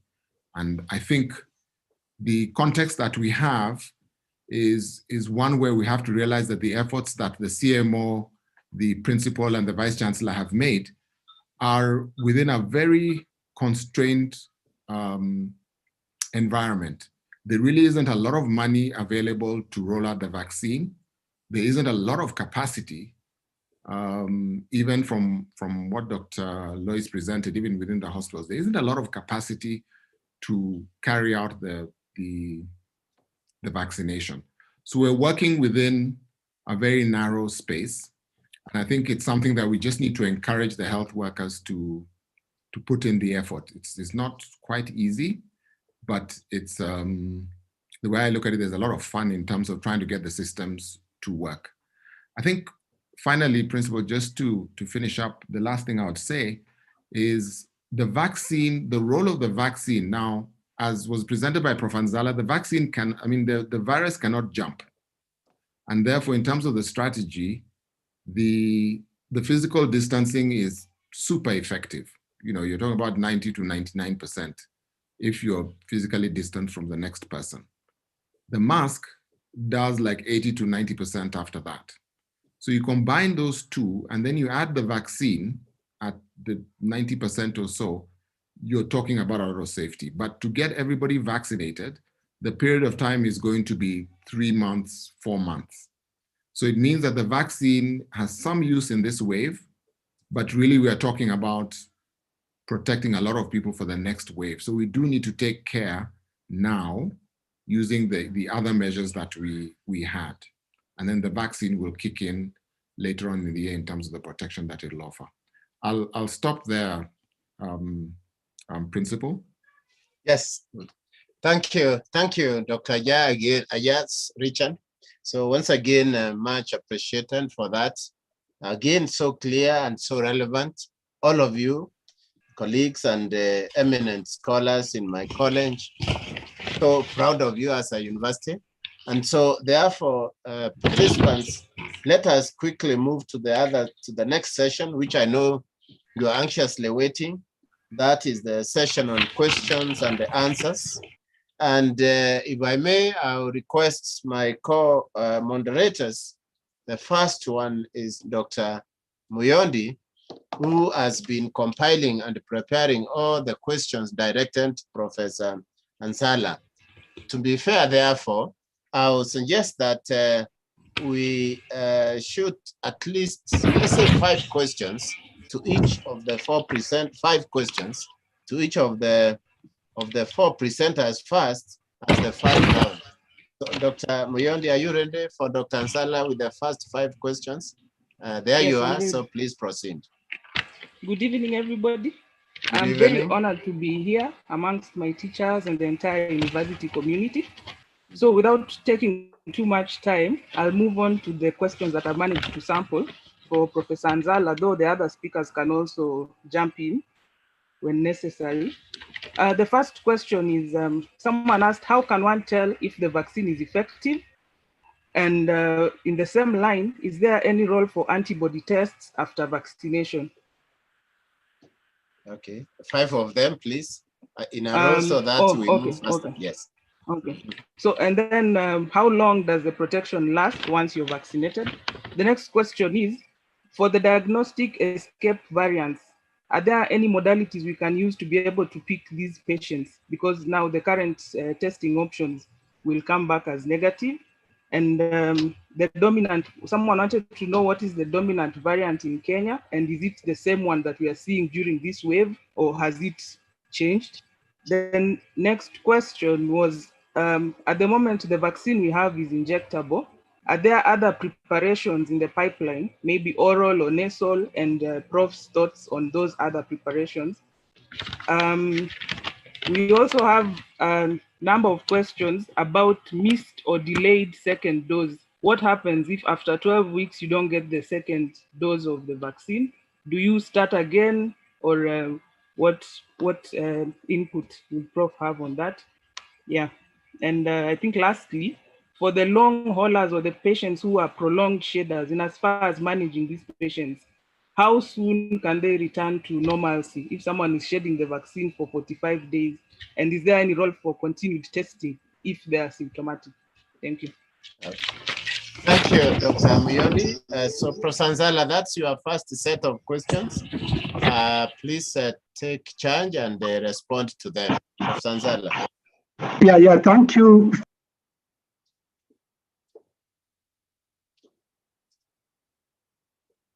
Yes, Prof, we can't hear you. Okay. Yes. Thank you so much. You can hear me now? Yes, we can, Prof. Proceed. Yes, the first question on efficacy, I think Dr. Maritim actually showed a very clear slide that efficacy of these vaccines is appreciated through phase 1, phase 2, and more so in phase 3. And majority of them, efficacy is actually ability to produce antibodies and T cells, and at the same time ability to ensure that it prevents either infection or disease. So majority of them, we've shown that the efficacy from the studies that were done in Europe, as well as in South Africa, was 70% and above. And in terms of looking at immune response, exactly, during efficacy, other than looking for safety, efficacy actually involves looking at immune responses. And this is looking at both antibodies as well as T cells. What we are doing with the ministry is that we are doing a small study that we are going to nest among the rollout, and a few of the vaccinees are actually presenting blood at CAVI, and we also just want to see how the immune responses in our own setting will actually look like. So far, what we know about AstraZeneca is that the first shot is able to actually protect one from infection and one from getting a disease, for about 90 days, 6 to 7 months or so. But we shall only know the length of protection the more time we actually have, realizing that most of these vaccines got into phase 1 just the beginning of March and April. So there's still a bit of time to know. But what we know so far, just from predictions, once you get your second dose and you're fully immunized, this vaccine can actually protect you for a period of 1 year or so. But more information will actually come. And in terms of variants, we are not sequencing enough. And some of the sequences we have done, we have actually not linked them to the disease outcome. So as it is now, our worry is looking for the South African variant, the Brazilian variant, as well as the UK variant. But we are also interested in looking at our own variants. All the patients who come to hospital and die very, very quickly, we are actually picking samples from these individuals, and we want to know exactly what kind of variant. And as I've said, variants will occur anywhere. So our worry is not just to look for the South African variant, but to look within ourselves to see whether there are any variants of concern. And in terms of the variants, the other aspect of it is that once you understand the variant, you'll understand the spike protein. But where the technology has reached now, actually using a new variant to fashion out a vaccine that is commensurate with that variant is actually very easy because the platform is actually there. The science is known. So once you sequence, you see the amino acids that can actually be quickly deployed and put back into the platform, and a new vaccine will come. The same artificial intelligence we use for making influenza vaccine every year, where we look at what is prevailing, we actually use artificial intelligence to develop a vaccine that will be given to protect for the next season. That is actually what is actually going to be happening for COVID. And in terms of diagnostics, the diagnosis is PCR. We know the sequences that we look for in diagnosis. When we know that those sequences are changing, once you have a new variant, because you have looked at it, we have what we call consensus primers that we can use to discover a new variant. Then we can quickly also develop new primers and probes to look for the new variants that are actually circulating. If you have delayed or you miss your second dose, there is no problem. You'll actually just be given the second dose at the appropriate time. You don't need to begin afresh. But the goodness is that even with the first dose, you develop enough memory. So even if you don't go for your dose at the scheduled time, you can still go for your second dose. But our prayer is that maintain the schedule. Now, for the prolonged shedders, this is not very common. It's a rare event. But what we have also seen with the prolonged shedders is that the ones we saw, the 2 or the 3 we saw coming to CAVI, these individuals were totally asymptomatic. But what we want to go further to establish is what we are picking from their nostrils, a viable virus. So we need to go further to culture. Just finding a positive RT-PCR is not enough. to say that this person is infectious. We have to go further and actually culture the virus. Over to you, Principal. Thank you, Prof. Again, very clear as so much so. Let's then move to the second co-moderator, that is Dr. Kinama, for the 5 questions to Dr. Obajo. Dr. Kinama, please. 5 questions from Dr. Obajo.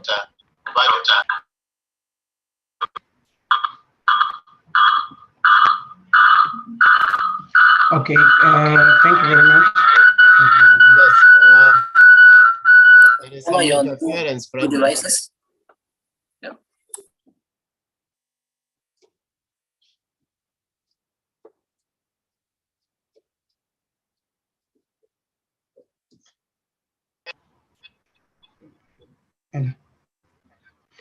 Thank you very much, Professor. Sorry, I think I'm having an echo. Let me correct that.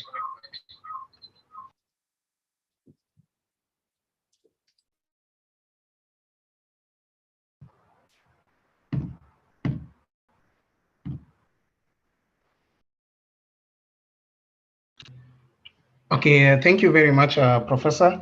And questions to Dr. Lois. One person asked, they're getting confused that we recommend no home prescription of steroids like dexamethasone while they go to hospital and hospitalization. That's one of the drugs that they're being given in ICU with oxygen. Then another person asked, what if someone is allergic to steroids? And then in the same topic, another person asked if she can comment on the shortage of oxygen. And then there's a question on waves. There's some, what are waves and how many are we likely to have? And another one said, is the third wave synonymous with a new virus strain? And the last question, I'm sure she talked about, maybe it's because of the other questions, that is steaming and ginger and lemon a trend? And is it that they don't work or we don't have enough data to vouch for them to work? Thank you. Those are the questions. Thank you very much for those questions. I'll try and answer them in the shortest time possible. So the first question was about this issue of home prescription of dexamethasone. So the way we determine that a drug would work or not is that we go through processes we call clinical trials, which means a drug is given to a group of patients and a separate group of patients does not get the drug. And we follow these patients over the time of admission, for example, to see who does better than the other. So is it the people who get the drug or the people who do not get the drug? So those are our clinical trials. So when the clinical trials that informed us on the use of dexamethasone were done, it was shown to reduce the risk of death in patients who are on ventilator by more than 30%. It was shown to reduce the risk of death in people who are on oxygen but not on ventilator by close to 20%. But in people who are not on oxygen, they did not show any reduction of mortality. If anything, they seem to do a little worse if they were given dexamethasone. So for that reason, we do not recommend that anyone who is not on oxygen be given dexamethasone, because none of the studies have shown any benefit in this group. However, the studies have shown that if you require oxygen or if you require ventilation, then there's significant benefit. So that is the rationale behind that recommendation. So again, I'll repeat, if you're at home not requiring oxygen, you do not need to be taking steroids. The issue of shortage of oxygen is real. Many hospitals, the bigger hospitals, have what we call oxygen plants, which means they're able to generate the oxygen. They've also done piping so that the oxygen, you can stick something in the wall and oxygen comes out because you have piping and you have ports for oxygen. Many of the smaller hospitals are depending on cylinders. So I'll give you an example. If someone needs 10 liters of oxygen per minute, you can imagine how much oxygen they require in a day. It's probably something like 14,000 liters. So if you have 100 people or 50 people requiring oxygen, even those who have the piping and the plant, they may not be able to generate enough oxygen. And that's sort of the situation that we're seeing in many hospitals, that those who use just cylinders are not able to meet the demand of patients, because to get a patient on cylinder and they're on 10 liters of oxygen, you need several cylinders in a day. And then The other thing is if someone needs, if a hospital has piped oxygen, then they may need to generate a lot of oxygen to meet the demand. So the more patients you have who are very sick, the higher the demand, hence the issue around oxygen. So that's one. The issue of waves. So basically, I guess the wave is what we've given to what the spread looks like. If you saw this slide I showed where in July we had a large peak, it went down. In November, we had another large peak and it went down, and now we have another large peak. So they sort of look like waves. And basically, it's really to show us the time when we have a surge in number of cases. How many will we have? The truth is we don't know at this time. The only way to really make sure we don't have so many waves is, one, to get as many people vaccinated as possible. And two, is for people to take that responsibility to make sure they prevent themselves from getting COVID. So if for the next year or so, our lives will not be truly back to normal, because we'll still have to wear our masks. We will still have to keep on avoiding all manner of gatherings. So it will take a bit of time before we truly can flatten all these waves, so to speak. There was a question around steaming ginger lemon. So again, these are things that may provide some symptomatic relief. So if you're at home and you have a sore throat, for example, you can gargle some salty water, you can take some lemon and ginger, it soothes the throat. So those offer some symptomatic relief, especially if you have mild symptoms and are sitting at home. They're unlikely to be harmful because these are natural remedies that have been used for a long time. So thank you very much. I will stop at that point.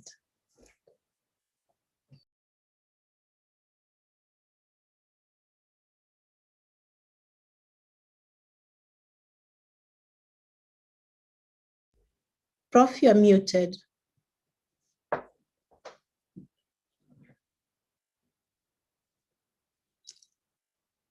Professor Machoki, you're on mute. Oh, thank you, Lois. Thank you very much. Dr. Gitare, much appreciated, Lois, for that. Very clear. We do appreciate that once again. So, Dr. Gitare, please, the first 5 questions for Dr. Maritim. The floor is yours, Dr. Gitare. Thank you very much, Professor Machoki, and good evening all. I'm pleased to be here today. I would like to say that Dr. Marybeth Maritim answered almost all the questions during her presentations. During her presentation, however, I have a few, maybe just 5. And the first is that Professor wants to know whether it is okay to vaccinate a person with sickle cell disease.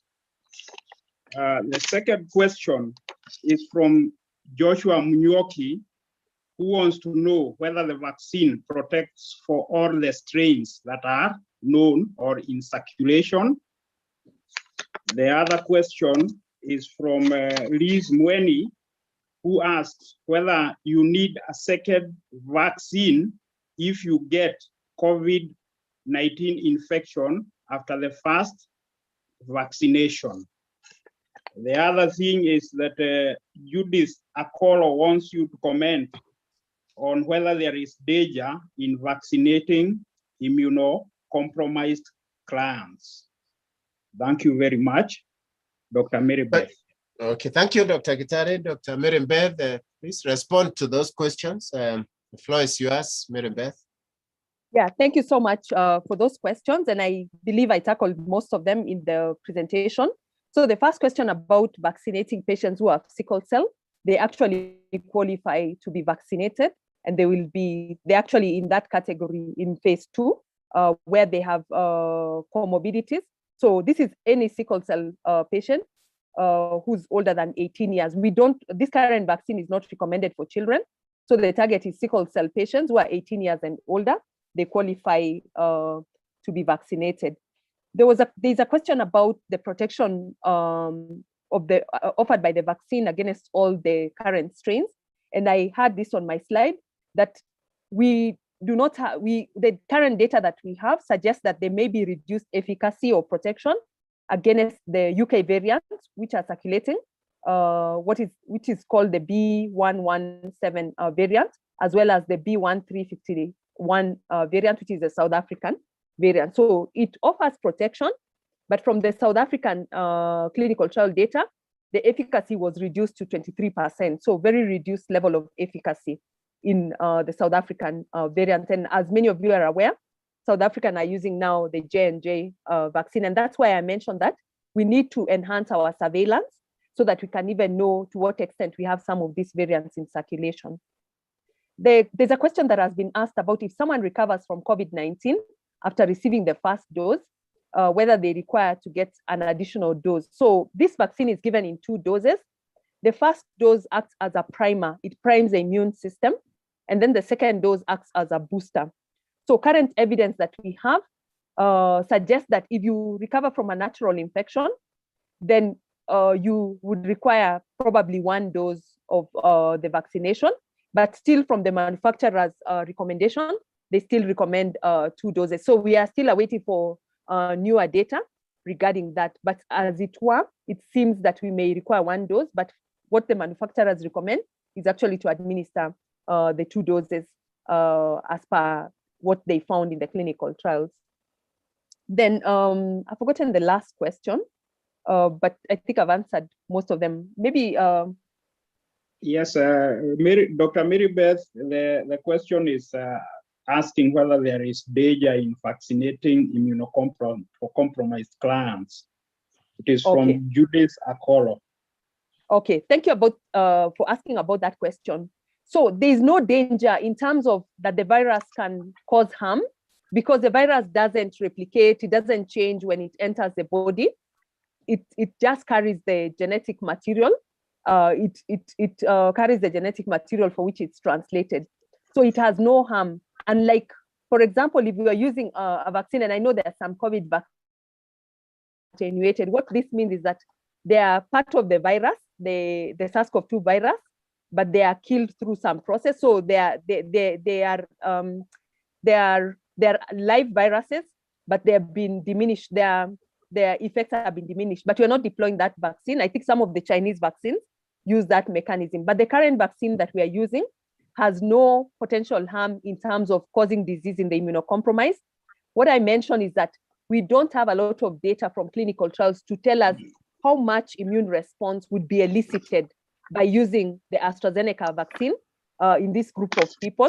And probably these answers will be answered by Prof. Anzala's studies, where he'll try to measure the immune response by measuring the antibodies and cell-mediated immunity following administration. So in terms of giving, we're actually targeting immunocompromised people. And you saw in the list that I was showing about the people who are targeted for deployment, people who have chronic conditions that they are living with. We have listed there patients who have cancer, patients who have HIV, and these are some of what we'd consider as immunocompromised. So the vaccine is fairly safe in those groups. What is currently not known is the immune response and the level of protection that the antibodies that they form would last for, and the durability of that protection. Thank you. Thank you, Mary Beth, for those answers, responses to those questions. The final set of questions for tonight coming from Dr. Mwaneki, from Dr. Richard. Dr. Mwaneki, please proceed with the set of questions for Dr. Aya.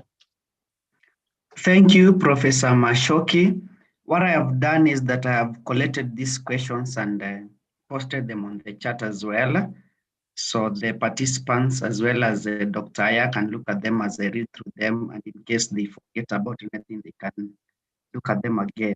So the first question is, after taking the AstraZeneca vaccine, can one abandon and after 2 months start on the Sputnik or a vaccine with a 90% defense against the disease? The second question, why are some hospitals being allowed to sell the Russian vaccine at $100? And then the third question, I am a student, would just like to ask, why are we unable to produce our own vaccine? And then the fourth question, I have got a part A, B, and C. They all revolve around the issue of the second dose. The part A, April is tomorrow. When exactly will we receive the second shot? B, they already bought vaccine. Did it come in 2 doses for the people vaccinated? might there be delays for the second administration owing to shortage or unavailability? And then part C of that question, the participant here refers to Dr. Aya by name. We hear that India is withholding vaccines. What assurances or guarantees can you give to us that the remaining batches will land here in time? And then the fifth and last question, wondering, is the data being collected going to be disaggregated so that we can tell how many vulnerable are captured, especially persons with disabilities, especially those that are severe? And again, these questions are posted in the chat in case anyone needs to refer to them as Dr. Aya responds. Thank you, Professor. Excellent, Dr. Mwaniki. Dr. Aya, please proceed. Thank you. Welcome. Thank you. Thank you for that. So the first question I think has been answered about taking one vaccine and then the other, not recommended. I think the figures of 90%, 80% and all that really will confuse people, but to my mind, we shouldn't be bothered by that. We should just stick to the one vaccine. As Dr. Maritim presented, the figures of the vaccine efficacy and effectiveness are different parameters. And what should concern us is effectiveness, not what happens at the early stages of the trial. And so far, what we know about the vaccine that we have is that it protects 100% against severe illness, and it is protecting against the spread of the disease as well. So we really should not worry about whether you get this vaccine or that vaccine. I think the bigger question is about which vaccine can we support. So the questions there about why there's some vaccines being sold, no, just to say that the COVAX one, the condition for receiving it is that it must be given for free. So you realize that even when it's being given in the private sector, there are incurring costs in providing that vaccine. So it's really a noble effort being made by everyone to make sure that the vaccine is free, because there are costs being incurred. The Sputnik one has been imported by not under government, but by one private group, and therefore they're charging a cost of giving it as a way of recovering their costs. There's been tremendous pressure to allow importation. The issue is that there is no vaccine that is available for market. So really what they're charging for is the cost of giving it, not for the vaccine itself. Now, there's a question there about why we don't make our vaccine. It's really a question about why we don't make so many things. There are very few countries that produce vaccine. So even a company like AstraZeneca was not really in the vaccine business. And that's why Gavi, the Vaccine Alliance, exists. Vaccine production up till now has not been a particularly profitable business for pharmaceutical companies.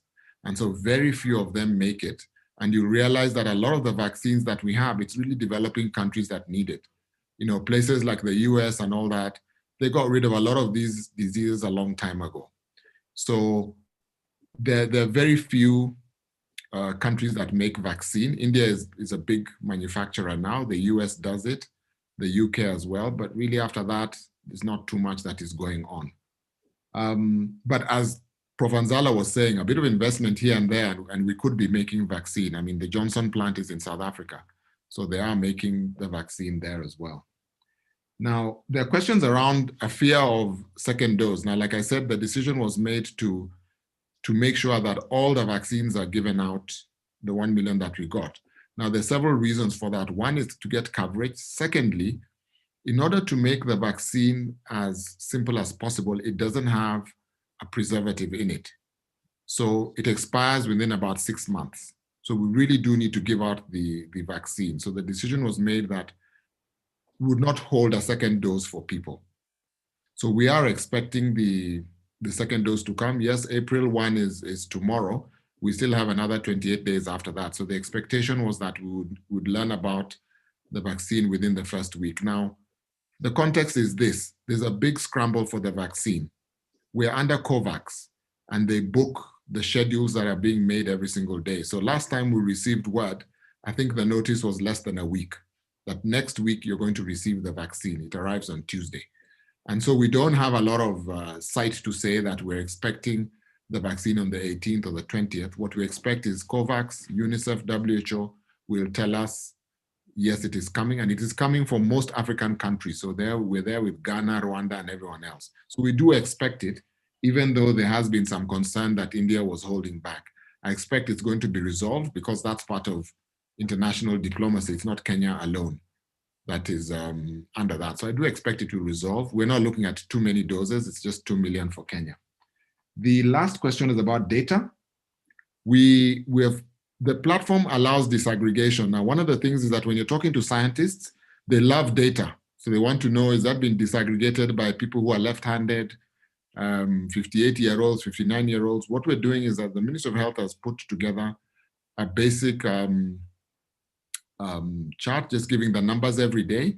There's going to be a weekly disaggregation, and then we want to get our scientists to also look at the data. So one of the things about it being Kenyan is that we're hoping that all of us will be able to engage with the data and begin to study, not just on the vaccine side, but also in terms of who's not taking the vaccine. So it is possible to disaggregate the data. Thank you. Thank you, Dr. Aya. Participants, I really beg your indulgence that we stop there with any more questions. But let me promise that these presentations and all that which we have discussed during this webinar is posted in the YouTube, so you can access all that. But also, you are free and most welcome to get in touch with our 4 panelists at the College of Health Sciences, or of course, Dr. Lusendai, who is the Chief Medical Officer, for any clarification. But also, and most importantly, our own Vice Chancellor will be issuing an official circular about where do we go from here? How are we supposed to support all of us in the University of Nairobi in terms of the priorities? How do we begin and who will begin the registration? And all those details will be included in that circular, which will form the basis on how we'll operationalize the next steps as we conclude this particular webinar, which I do believe has gone on very well. Thank you so much, our panelists and all of you for waiting this far. I apologize for the extension of the timing, but I think you all understand also we couldn't do it shorter than the almost 3 hours we have taken. At this point, I would like to invite John Orindi to pass a vote of thanks, and then we invite, I think, Father Kairo. I would really Kaigo, I would appreciate if you can also do our closing prayer, if you don't mind, if you are still with us. I'm still with you. Yes, please. I would really appreciate if you can close with a word of prayer. We need this matter covered.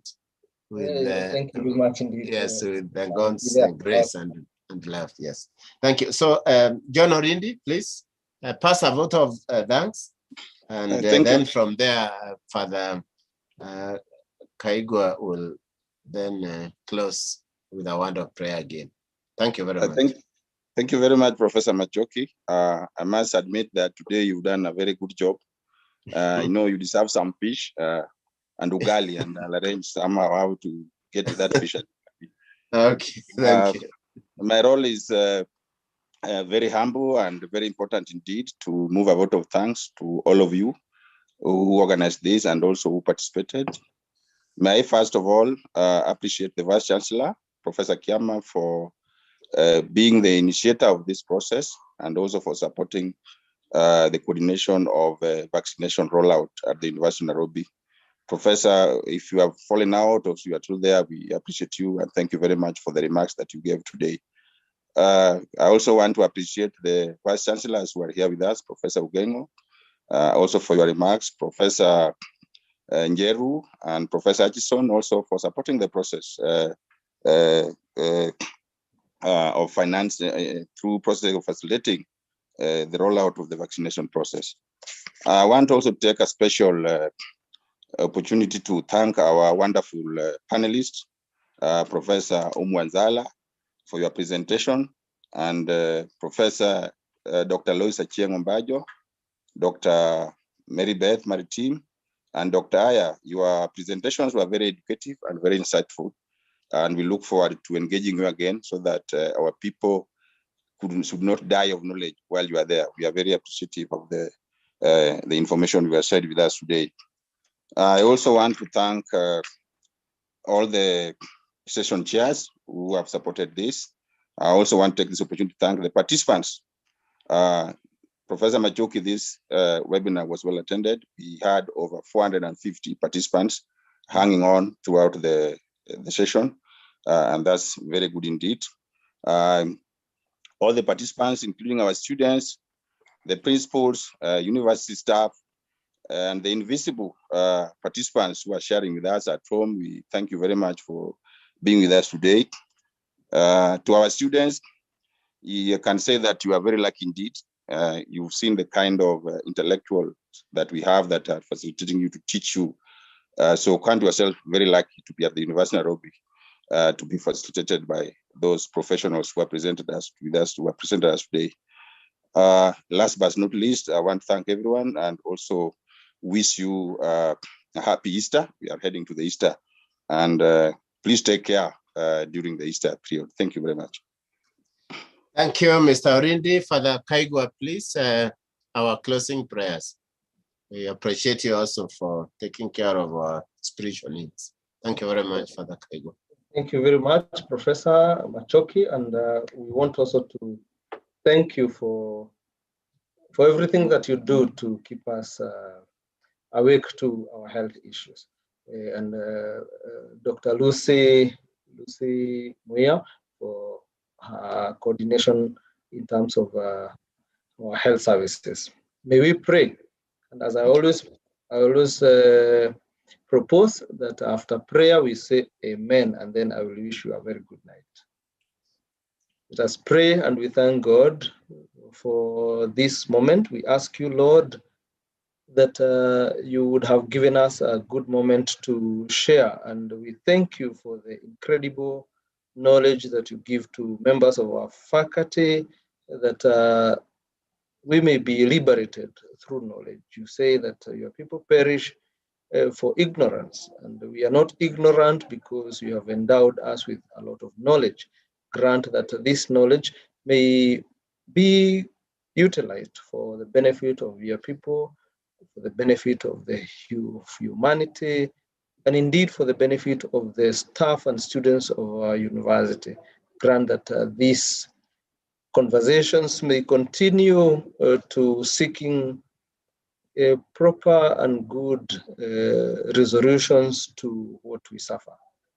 We ask you, Lord, that you may bless all these members of this university who have participated, sacrificed to participate in this, including management, our Vice Chancellor, our DVCs, and all members of the university who have participated in this webinar.